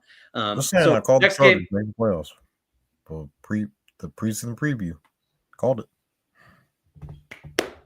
Nice job. You also said that Caleb Williams was the top. Hey, we ain't got to talk about it. Come on, Kaz, this next game, the other one from Saturday, the Steelers play at the Ravens in Baltimore in an AFC North playoff matchup. but Baltimore is favored by 10 points in this one. I'm going to laugh my ass off when Baltimore loses this game, but they're not going to lose. But I'm going to laugh my ass off when they lose, but they're not going to lose. Yeah, like I said earlier, Pittsburgh is just they're looking quite fraudulent right now. But there's going to be an upset. We know it's there. There's going to be a big upset wild card week. It could be this game. If it is a game, it's going to be this game. But I got to stick with the Ravens, man. Just too hot right now. And if Zay returns, which I don't think he will, I think that they're just kind of trying to make people feel good and confident going to the playoffs. But seeing the way he was holding his knee, that looked like it was significant. That didn't look like you got to come out the game for just 1 week. You'll be back. And if he does, he'll be probably questionable. So, but no, King Henry, Lamar playing at MVP caliber level yet again. They don't really need much to take down this Steelers team. This Steelers team they've shown signs of being, obviously really, really competitive, but they did it in the regular season. I think that now it's time for the big dogs to win. So I'm going with Baltimore. Toddy, who you got? Ravens are favored by 9.5 points. Give me the Ravens to win and cover. They're going to beat the shit out of the Steelers. I just don't.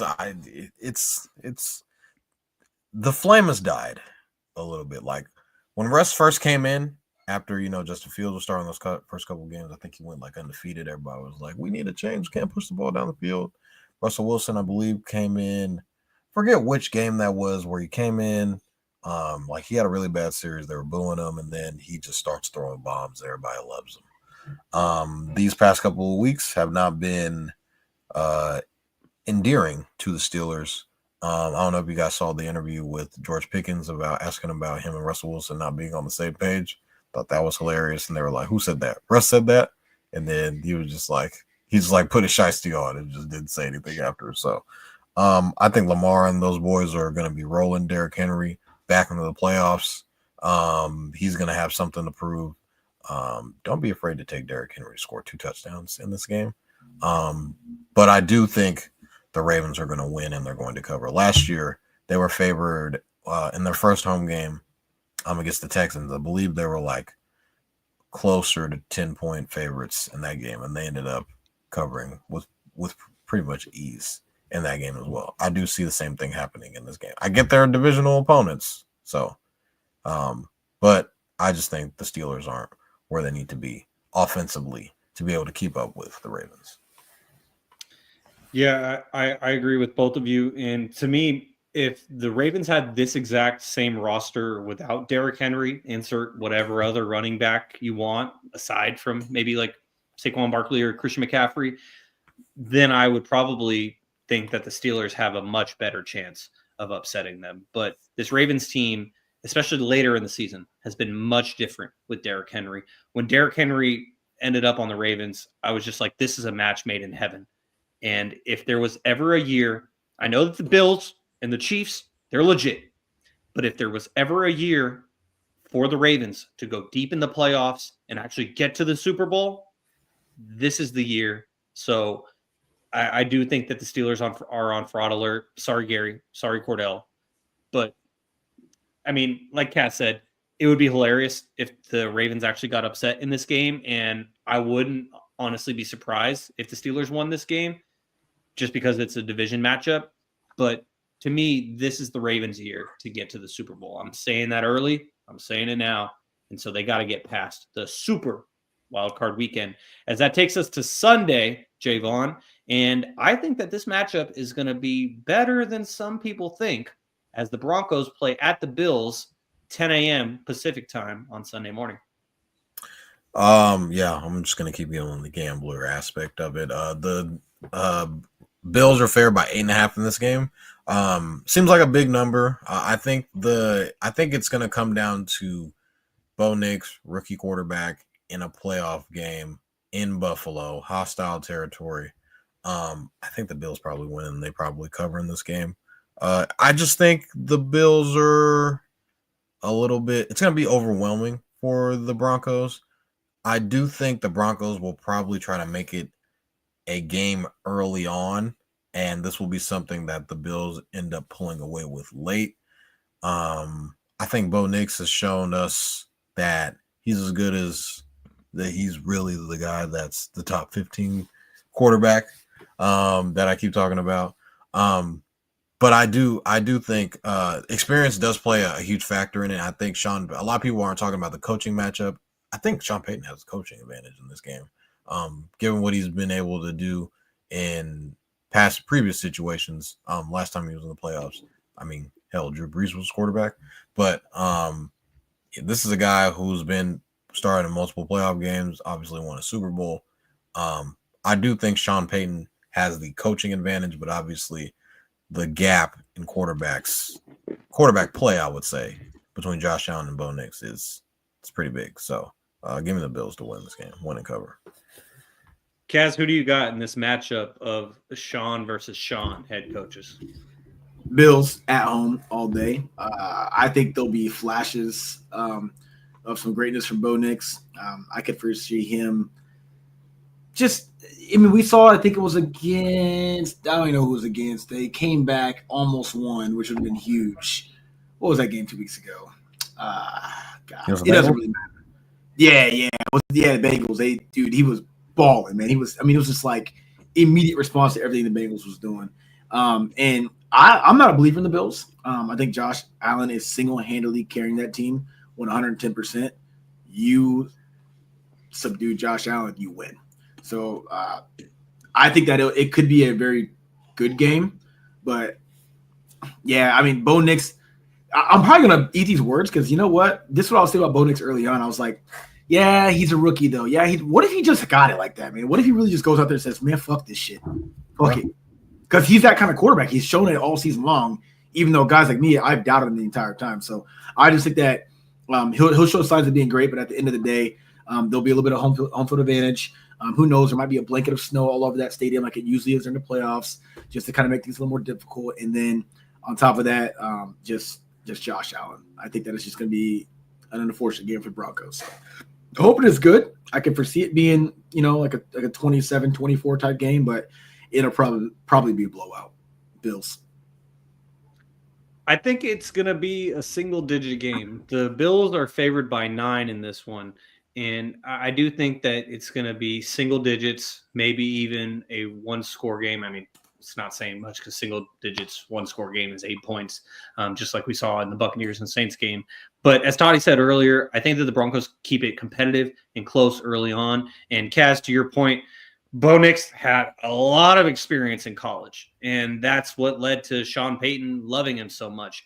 And the Broncos, they are currently eating hella dead money because of Russell Wilson, and they were able to get to the playoffs despite that because of the play of Bo Nix. And for all of my family who live in Boulder, Colorado, shout out to them. I know that Broncos country is very, very happy, but unfortunately, I think the ride comes to an end this weekend in Buffalo. All right, Kaz, I'm tossing it to you first on this one, and we know that Kevin is picking the Eagles. Are you picking the Eagles at home against the Packers? We're winning. Okay. We're winning. Okay. I'm gonna tell you why. Okay. This defense, man. Dude, these guys are not playing no game. Like man, just I don't care about the offense. I don't care. We know Saquon's gonna do what he's gonna do. If Hurts comes back and he's a little off a little bit, we've won games where we've been winning games with him throwing the ball 22 times. Like handily. This defense is going to need a true challenge. It ain't Green Bay. It ain't Green Bay. I know they got some guys that can make some plays. This defense is just too much right now. And they lost Christian Watson, which isn't a big deal because he's not even their primary receiver. Let's just call it what it is. But Jaden Reed has kind of been on the decline this season for some reason. Like showing up multiple weeks, like putting up barely any, like getting either no catches or a catch. He's had a couple of games this year that where it's like, yo, what happened to you? Dontavian Wicks has been playing solid. And who's the other guy? Not Christian Watson, outside of Christian Watson. They have one more. Thank you, Romeo Doubs. It's been more the Dobbs and Dontavian Wicks show over Jaden Reed, who's their primary guy. I do like their tight end. Obviously, Josh Jacobs he's a good freaking running back, but all bias aside, they're going against too tough of a defense, man. Chauncey got ejected in the Washington game, bro. I mean, these guys, you think this is going to just we're gonna just pillow fight with these cats. No, absolutely not. I think that it's gonna be. I don't think our offense is gonna do much. I think it might be like we might score about 20 maybe, but I think we hold the Packers to maybe 14. So just going with the Eagles win simply because our defense is gonna be too much for that Packers offense. 110%. If I'm wrong on this, we're still gonna win, and that's because we're going to do something we haven't done all season long on offense, and that is have Jalen Hurts thread the needle and go for like 250 plus and a couple touchdowns. But that's not going to happen. We're not going to change anything moving into the playoffs. We're going to do the same old. Saquon's going to get his touches.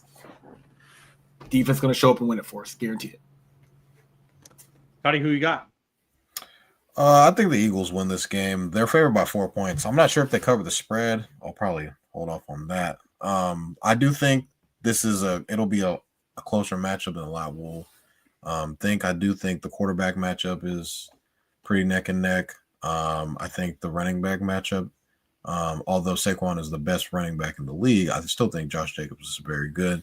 I don't know how good the Packers defense is going to be able to hold up in this game due to the injury that they do have to Jair Alexander on the outside.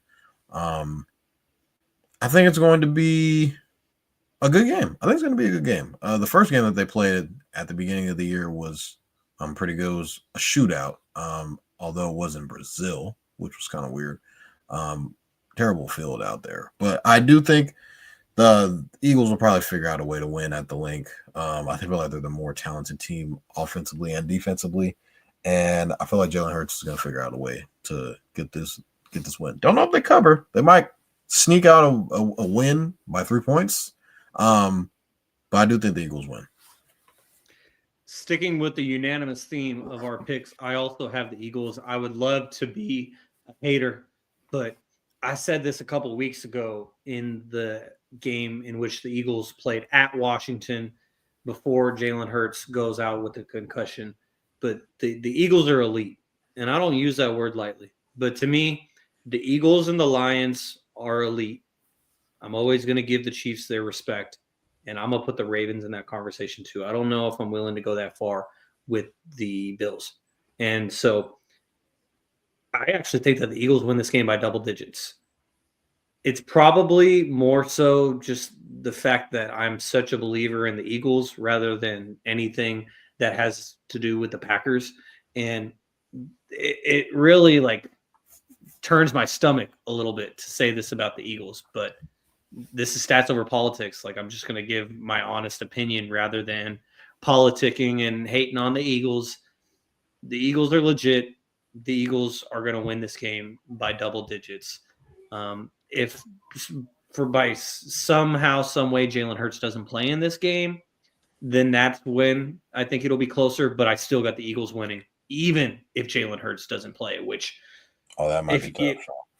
No, legitimately, I just think, as Cass said, this Eagles defense is nasty, and so it's if they can force Jordan Love or even a Malik Willis, if Jordan Love's injury is bad enough, and this is the playoffs, so guys play through things.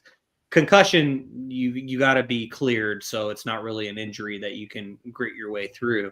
But I think that the Eagles are going to win this game, and I got them by double digits because the Eagles have just proven time and time again throughout this season that they are legit, and they're not just some great team. They are elite, and that's why I got the Eagles by double digits in this one. And we got 2 more games from Super Wildcard Weekend, and this is the first one where I think that we may differ a little bit because right now we have been unanimous across the board with all of our picks. We got the Commanders at the Buccaneers, and I'm going to start things off. And unfortunately, I'm not going with my guy Mike Evans or Baker Mayfield. I'm going with the Washington Commanders in this one. And it's because I'm just such a believer in Jaden Daniels and also just the culture and the team that has been built in Washington this year. And besides the Chargers winning in Houston against the Texans, there has to be more than just one road team to win. And this is a road team that I see winning, probably also the next matchup that we're going to get to. But I'm going to go with the Commanders in this one. Toddy, what about you? This is a game I kind of went back and forth on. Looking back on these two teams played earlier in the season. I think it was the first, second game of the year. The way I've seen Jaden Daniels come on these past couple games of the year, he's led multiple game-winning drives. He's been a guy that will will his team to a victory. And I'm kind of looking at the Bucks. Although they did win the division, I didn't like what I saw in the first half against that Saints team. And given the fact I have lost an abundance amount of money betting against Jaden Daniels throughout this season, I'm probably going to end up going with the Commanders. Commanders are dogs in this game. They're 3-point underdogs as well. I think plus 165 on the money line. This game could go back and forth. I do see a scenario where the Bucks could just do what they did to Jaden Daniels early on in the season and kind of just, limit him, put a spy on him, and just try and keep him within the pocket and not let him get outside of the tackle box. And just giving it to Bucky Irving, throwing it to Mike Evans and Jalen McMillan, who's came along in, the absence of Chris Godwin. He's been a guy that's been an X factor for this team as well. So I just like the Commanders because I just think the quarterback play in the playoffs is going to be tenfold, and you're going to rely on your quarterback even more in these tight situation games. So I'm going to roll with the Commanders here. Kaz, are you going to keep this unanimous streak going? No, I'm not. Because I seen what the Buccaneers can do to a team in the playoffs last year. Oh. I also seen what the Buccaneers can do to a team this season. We just talked about the Philadelphia Eagles being a good team. Actually, you said the word was elite. Yes, that elite correct. team got their ass whooped by the Bucs. I'll be the first to say I don't want to see the Bucs in the playoffs. Because Todd Bowles has Jalen Hurts figured the fuck out. I think he does the same thing against Jaden Daniels. Baker's going to go out there. Baker's going to play the way he's been playing all season long very well. This Bucs team is at home. Let's just talk about that for a second. Washington's hitting the road. Ain't like they're in DC. They're on the road against a team that is coming off a fresh playoff win and has beaten good opponents. I like Jaden Daniels. I think that he's a good quarterback. I'm pissed that he's in my division. It is what it is. But I think that this playoff football, man. Everybody that knows anything about NFL it's a different beast. And I understand wild card round, we're picking a lot of favorites here, but there's going to be an upset or two. And I think that this is what are the Bucs favored, right? They favored or they slight dogs? Yeah, by 3. Fair by 3, yeah. Yeah, I'm sticking with that. I think that's fair. What are you going to do? It's nice when Jaden Daniels puts up, 4 yards passing, 4 touchdowns, but Baker Mayfield will do the exact same thing. So that's the thing. So I'm going with the Bucs here. I think that they'll outcoach the Commanders and they'll handle business at home. Finally, on Monday Night Football, the final Monday Night Football game of the season. As you all might have noticed, we started at 7 p.m. Pacific Standard Time this week. That will be a common occurrence going forward, except for next Monday, where obviously we got to have the podcast after Super Wildcard Weekend concludes. And so next Monday, we'll be back at 8:30. This game starts at 5 rather than 5:30, but we'll probably be around next week starting at about 8:30. After that, catch us every Monday at 7 p.m. To get to the actual matchup, Vikings at the Rams. Dan Campbell said to Kevin O'Connell, hey, we'll see you in 2 weeks. If Toddy and I are correct and the Commanders win, then that matchup wouldn't be possible. But I still think that the Vikings are going to win. I think that, the Vikings had 14 wins. That's third best in the NFL, only behind the Lions and the Chiefs. And if they were in any other division aside from the AFC West or their own NFC North, then they would be division winners. They would have a home playoff game. And the fact that the Vikings play in a dome, a climate-controlled stadium, just like SoFi Stadium is in Inglewood, they already know what it's like to play on turf in a stadium with a roof. And so they're able to prepare. It's not like they even have to go out into the sun in Tampa Bay, even though it's January. They don't have to go to the cold in Philadelphia. And I think that the Vikings, even though to Kaz's point from earlier, they seem to crumble when the lights are the brightest, but this is the wild card round. This isn't the divisional round. This isn't the conference championship. And so I think Sam Darnold bounces back and the Vikings win this game. Justin Jefferson is going to have himself a huge game in this one to redeem himself from week 18. And I got the Vikings winning this one. Not by double digits. It's going to be a competitive game, but I got the Vikings winning this one. Kaz, what about you? I'm prematurely, because this is just today, I'm picking the Vikings. Picking the Vikings. I had that feeling. It's like they've been winning games, but we have not really seen Justin Jefferson silently had a good season. You know what I'm saying? Like, he wasn't finding the end zone, nothing crazy. For a couple weeks there, it was a Jordan Addison show. But Justin Jefferson has silently had a really good season. And the reason why I say silently is because we're used to this motherfucker putting up like 1,500 plus. You know what I'm saying? Like that's an average season for him when you go well over the 1,500 yard mark as a wide receiver. This year, more of a downish year for him. Nothing too crazy. Obviously, Jamar Chase getting the triple crown, so he obviously didn't get him in yards. But like, I just think that we're due, man. We're due. Just you guys know what I'm talking about. That Justin Jefferson game where it's like nobody can stop this guy. He's grittying everywhere. He's scoring multiple touchdowns. He's going off for 190 to 200 yards receiving.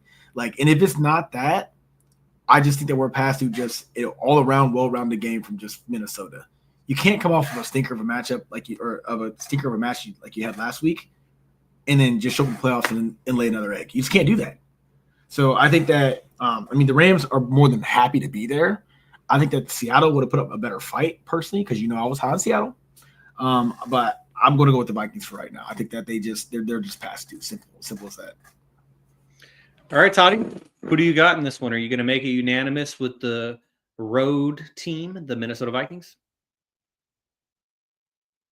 Well, you're muted, so now unmute yourself, please. I got guys. So I'm looking right here. I see so the Vikings are -1.5 favorites. So this is more lines of a pick 'em.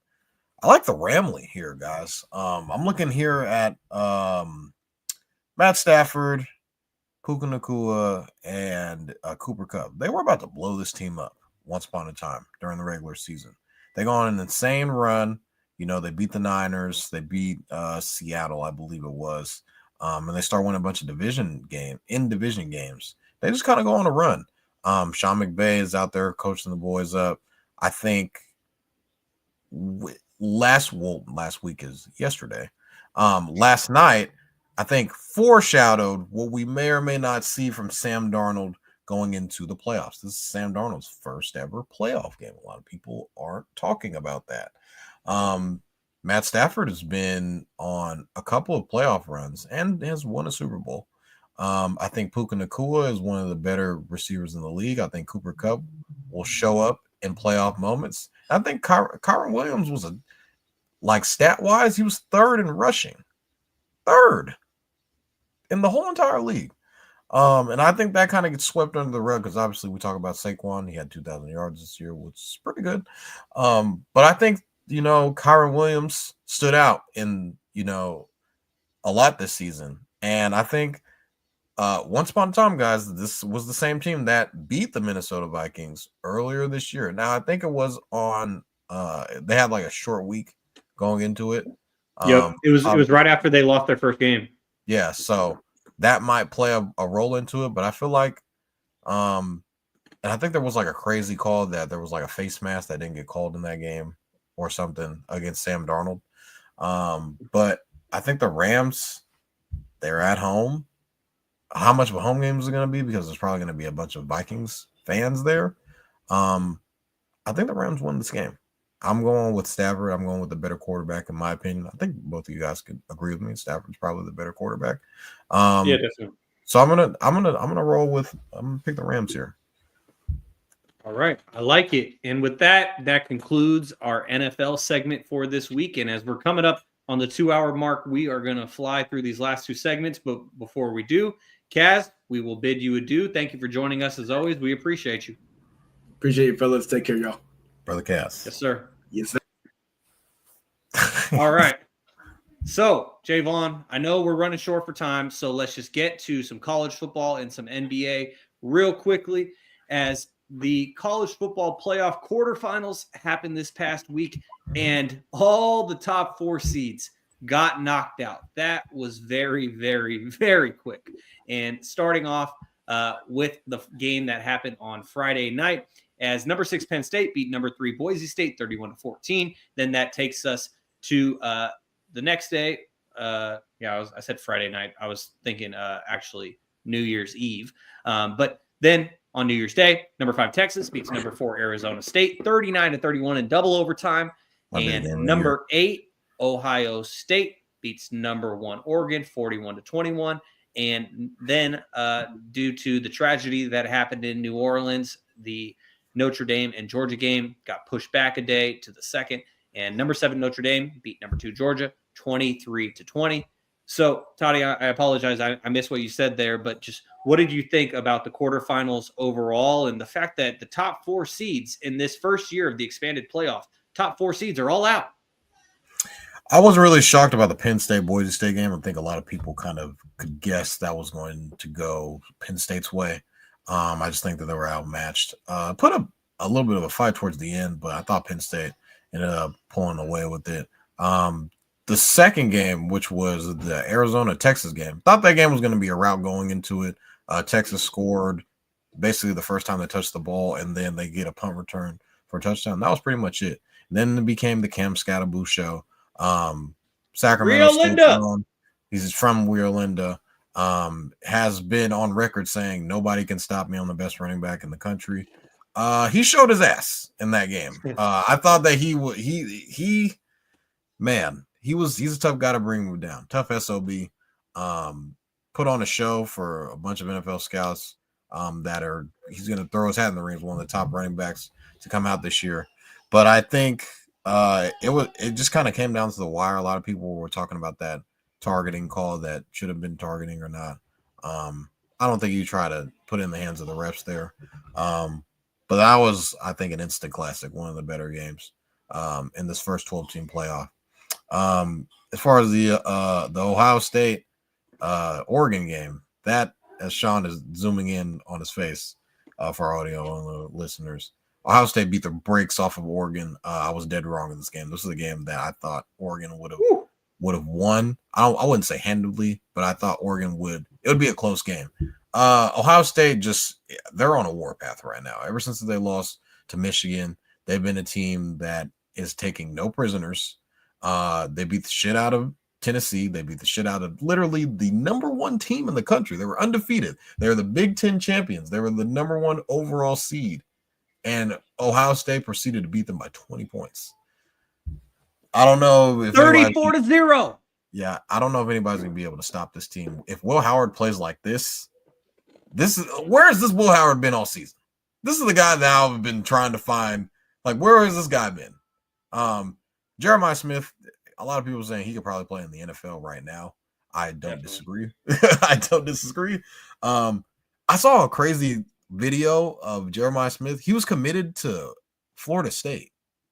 Oh, I didn't see. No, I saw a completely different video. Yeah, he was committed to.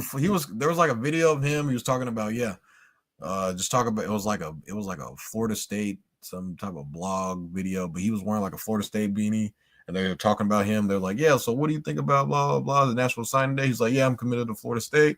Blah blah blah blah. I'm just happy, can't wait to be a Seminole. And I think signing day was like 2 weeks. In 2 weeks at that time. Yeah, so Florida State definitely fumbled the bag there, but he probably would end up transferring anyway, because he would have been committed to Florida State this year, and they were ass. And they were ass this year, so he would have hit that portal so damn quick. He probably would end up going to Ohio State anyway.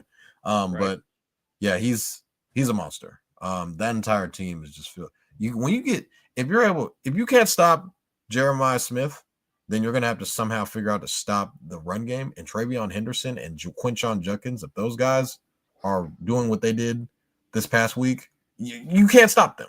I'm sorry, there's no recipe to stop them, because either you take away Jeremiah Smith, which is we saw that's impossible, and it's like, or you try and take away the run game, but they got two good backs. So going into the last game, the Notre Dame Georgia game, I just think Georgia had some bad turnovers in key spots. They turned the ball over on their side of the field, which kind of gifted a touchdown to Notre Dame. And then they also turned the ball over when they were about to score. So that's like a 14-point swing right there. Riley Leonard passed for like 89 yards. It was comical on how, like, what his numbers were. It's basically been what Notre Dame's been doing the entire year. They rely on their run game and their defense to basically catapult them into victories. And their defense is that good, and their run game is that good to be able to do that. And that's why they're a game away from the national championship game. So those were, I'd say the best game was probably the Arizona State-Texas game. That game was insane. I thought Arizona State was going to end up winning, and it would have shook up a lot of things if they would have won that game. I really thought that Arizona State was going to end up pulling off the comeback in that one too. What they were down like 24-8 or something like that, and yes. So for them to come all the way back, send the game to overtime, and then it was I believe it was the first overtime when Texas was facing like 4th and 13, 4th and 17, something stupid like 4th that. 4th and 13 with the game on the line. Exactly. And somehow Quinn Ewers tossed a touchdown in the end zone. And at that point, I was like, God damn it. Like, that was Arizona State's chance right there. And obviously, I was rooting for Arizona State for two reasons. Number one, Cam Scattaboo, Rio Linda's own, former Sac State Hornet. But also, I mentioned my boss, Alex, earlier. He's a diehard Sun Devils fan. And so I wanted to see him happy. Yeah. And so, regardless, it was a tremendous run for Arizona State this year. We'll get to see Arizona State. She was at the game. Oh, that's so awesome. Yeah, I bet that was such a great experience. Yeah. And Cam Scattaboo, we may not get to see him on Saturdays anymore, but we will get to see him on Sundays. And so I'm looking forward to that. Penn State, to me, they still haven't proven themselves because they beat SMU, they beat Boise State. Yeah. I'm going to repeat. They beat SMU and they beat Boise State. Let's see what they can do in the semifinals when they end up playing Notre Dame. But the one thing I will give Penn State their credit is that they basically held Ashton Jeanty to half of his average per rush. He averages like 6 yards per carry throughout the season. They held him to like 3. And so that's how they ultimately won that game. Kudos to them. Arizona State, man, I really wish that they got the win, but it is what it is. Texas moves on just to get eliminated by the best team in the country in the semifinals. And that is the Ohio State Buckeyes, who I thought that they were going to get revenge against Oregon. They lost by 1 point at Autzen Stadium in Eugene halfway through the season. And Will Howard was part of the reason why they lost that game. Not only because he didn't play to the level that Ohio State paid him to play at, but also because he had that play on the last play of the game where he had basically a Dak Prescott moment where he tried to run for a first down and then clock ran out, game's over. And so Will Howard played well in this game. I mean, Jeremiah Smith started off the game with a bang. You have the dynamic duo of Quinshon Judkins, Travion Henderson. It's hard to stop that. Ohio State's defense has been playing great. To shut out the number one team in the nation, the undefeated Oregon Ducks, through, what was it? It was through the first half because Oregon got it to like 34-8 at halftime. But to get up 34-0 in this game, I thought Ohio State would get revenge, mainly because they lost by 1 point at Oregon's field, but also because this was a neutral site game. And that's something that the committee is going to have to revisit in the future. Not only should top 4 seeds have a bye because then they're rusty versus a team that's rolling from the previous round. So I don't think that they're going to decrease the teams to 8. So that only means that they're going to probably have to expand it to 16, and then we're going to see a bunch of blowouts in the first round. But I definitely thought that the neutral site was to Ohio State's advantage, but I didn't think that they would absolutely beat the shit out of Oregon, and that's exactly what they did. Fun side note, I went out to a bar in Sonora on Friday night, got some pizza, had a couple beers, and I tried shooting my shot at this one girl, and she ended up telling me, she was like, yeah, I went to the University of Oregon. And I was like, oh, for real? I was like, well, you're not going to like what I'm going to have to say next. And I was like, I am an Ohio State fan. I told her it's because my grandpa went there. I grew up watching them. She literally shut down and stopped talking to me after I said it. She was just like, I hate the Buckeyes. And so I killed any chance I had. But, I'm going to ride or die with my Buckeyes, man. I'm a ride or die with my Buckeyes. And it was just so great to see that. Great way to start 2025. And concluding with Notre Dame, hey, man, props to Notre Dame. They've been on a roll ever since they lost to Northern Illinois. And one thing I want to say about Northern Illinois that I thought was pretty cool is, according to a report that I saw on X, the Northern Illinois coach reached out to Marcus Freeman after they beat him, and he said, hey, if you want to know the weaknesses that we saw and that we exposed, let's go get some dinner. Let's talk about it. Marcus Freeman took him up on it, and Notre Dame's been rolling ever since. Notre Dame's only had one close game since that, and they haven't lost.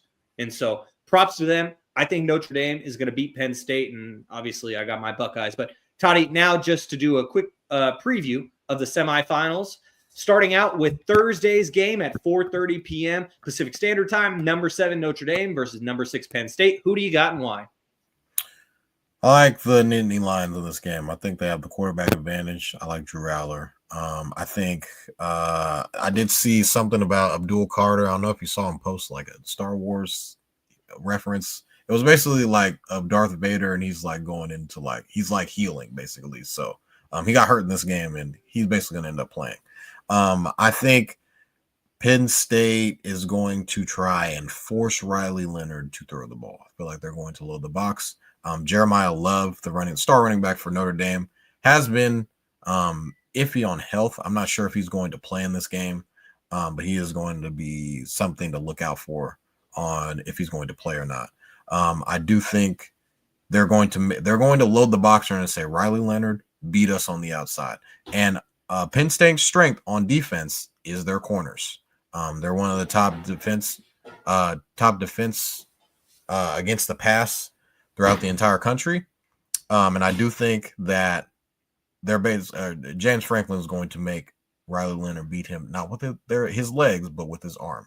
And they're going to be like, hey, if you throw for 250 yards against us, hey, props to you. But you ain't going to beat us with your legs. So I think Drew Aller is going to – I thought he's been playing well throughout the playoffs. Nothing too crazy, but I think we'll see a step up from him in the semifinal matchup. Give me the Nittany Lions to win. I'm going to go with Notre Dame simply because of what I said earlier. Penn State, to me, has not beaten a legit contender at all this season. And so, one of their best wins was against your USC Trojans, who weren't that great this year. And so I'm going to go with Notre Dame simply because they have been rolling since that loss to Northern Illinois. And to me, although I might agree with you that Drew Aller is the better quarterback than Riley Leonard, I think that Notre Dame has a better team overall. Their defensive line is nice. They got a nice running game. And like you said, they're going to have Riley Leonard beat him with his arm, and that'll be a real test. But I'm going to go with Notre Dame just simply because I'm not really a believer in Penn State. Maybe it's because I'm an Ohio State fan, but I'm not a believer in Penn State. Penn State never wins the big games. And if they win this one, hey, I was wrong. And it'd be kind of cool to see a Big Ten national championship game. But I'm going to go with Notre Dame in this one. And that takes us to number 8, Ohio State versus number 5, Texas, Friday at 4:30 p.m. Pacific Standard Time.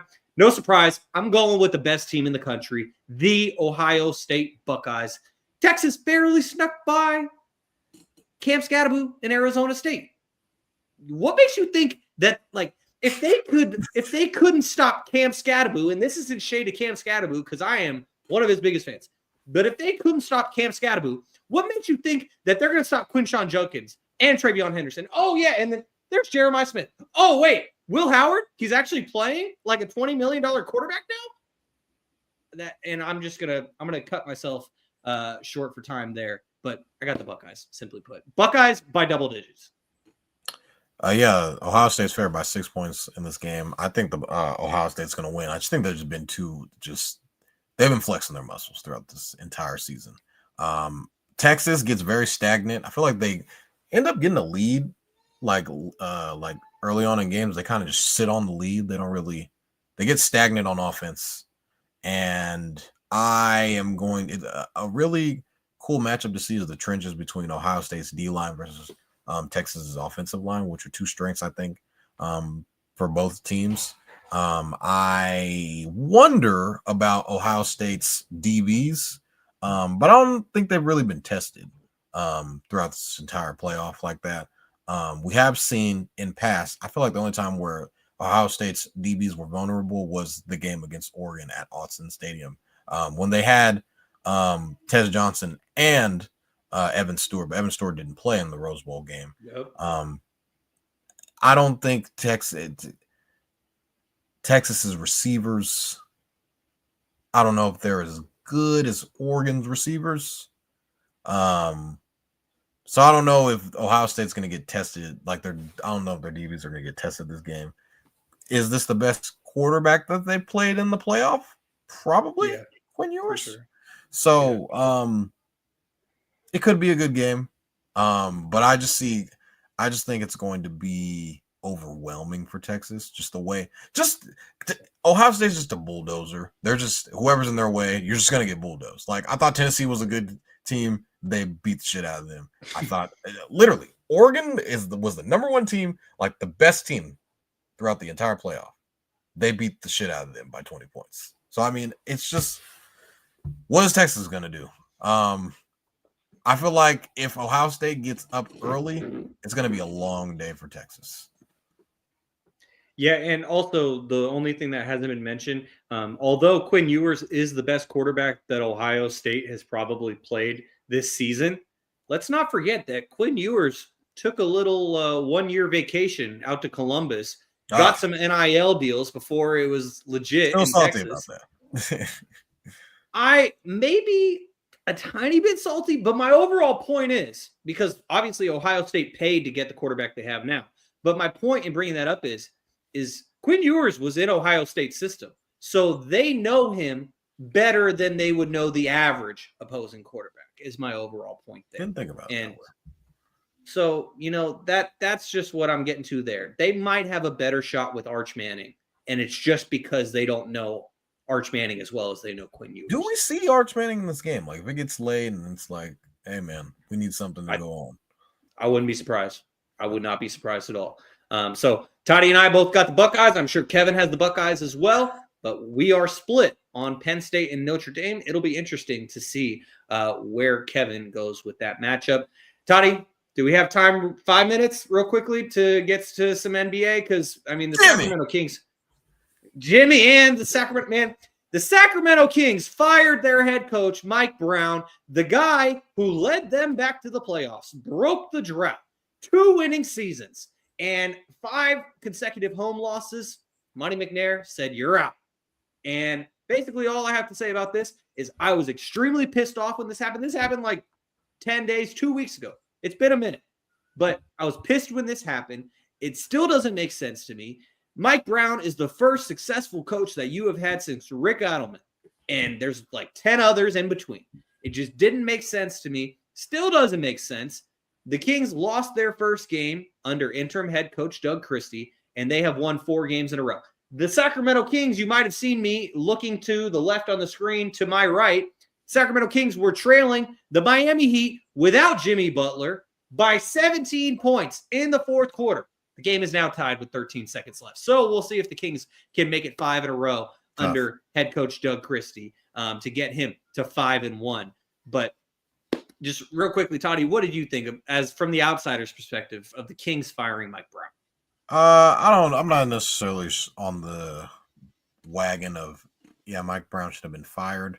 I just thought that they are trying to figure out how to play with their new acquisition in DeMar DeRozan and figure out the lineup situation. They put Malik Monk in the starting lineup. I just think they weren't playing well. Obviously, they were on a terrible game skid. You get some new life here with Doug Christie coming in and providing a new breath of fresh air for these guys. I'm not sure if it's the long-term answer, but they've been playing well as of late. And you just mentioned that they're tied now. Probably the game's going to go into overtime. But I'm watching on Mutt streams, RIP Meth streams, but I'm watching it on Mutt streams right now. Yeah, it's going to overtime. So to be determined. Yeah, I think. I mean, De'Aaron Fox didn't play against the Warriors the last game. And you guys blew him out by like 30. So that was a good sign. I was shocked by that.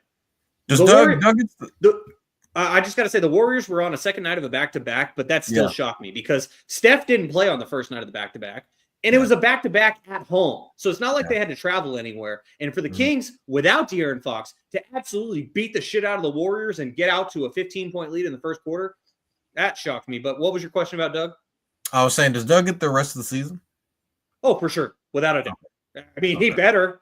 Otherwise, that's a total fucking Kangz move. Yeah. I think it was to fire Mike Brown, but I mean, Doug Christie is 4-1 through his first 5 games as an interim head coach. Right now, the Kings have the momentum going into overtime. They could get it to 5-1, 5-game winning streak. Doug is a player's coach, and there's a lot more I could say about this, but for the sake of time, I'm going to end it there. Typical Kings to fire the first guy to lead you back to the playoffs since Rick Adelman. 2 winning seasons. Yeah, they didn't make the playoffs last year, but they had a winning season last year, which you can't say that. Like, before 2023, the Sacramento Kings didn't have a winning season since 2008. 15 years. And a guy who leads you to back-to-back winning seasons and a playoff appearance snaps the drought, and you're going to give up on him this quick right after giving him a contract extension for 3 years, no less? Kings, not Kings, Kings. Not good. Sacktown proud. Toddy, you mentioned Jimmy Butler. He's not happy in Miami right now. He said as much in his press conference last Thursday. And afterwards, Pat Riley, and this was also so Jimmy Butler, basically, he had the press conference where he said he's not happy. He's not having joy on the basketball court. Then he formally requests a trade. This is all after Shams was reporting this for weeks. And Jimmy Butler's agent came out and said, this isn't true. Yeah. What kind of blasphemy is that, first of all? And then the third thing, which kind of just made this all explode, I guess. I don't really know how to phrase it. But Pat Riley, he suspended Jimmy Butler for 7 games for multiple instances of conduct that's detrimental to the team. And so ultimately, Jaevon, do you think that Jimmy Butler actually gets traded? And how did we end up here? I just think it kind of comes down to Jimmy Butler last year was talking about, I think he was talking about Jaylen Brown, and then Pat Riley ended up coming out and saying, if you're not playing, basically shut up. I feel like that kind of started it. I don't think that's kind of where everything is now. I just think they had a chance to extend Jimmy Butler in the offseason, and they're like, let's see where we are. And that might have rubbed Jimmy the wrong way. Like, hey, I've been to 2 finals appearances with you guys, multiple All-Stars, I'm not sure if he was All-NBA any of those years, probably maybe in a couple. But probably at least one. Jimmy's like, all I've done for you guys, and this is how you guys repay me, and now it's kind of boiled over to this. Jimmy Butler said he doesn't have any joy now. So it's kind of a little bit of everything. Pat Riley is a very stubborn human being. So I'm not sure if he does trade Jimmy Butler. He's the type of guy to be like, okay, like if you don't want to play, that's on you. That's on you. We don't have to trade you if we don't want to. I feel like Pat Riley is that type of guy. But at the same time, Jimmy Butler is under contract, and you're not getting any production out of him as well. So does he force the Heat's hand? I'm not sure.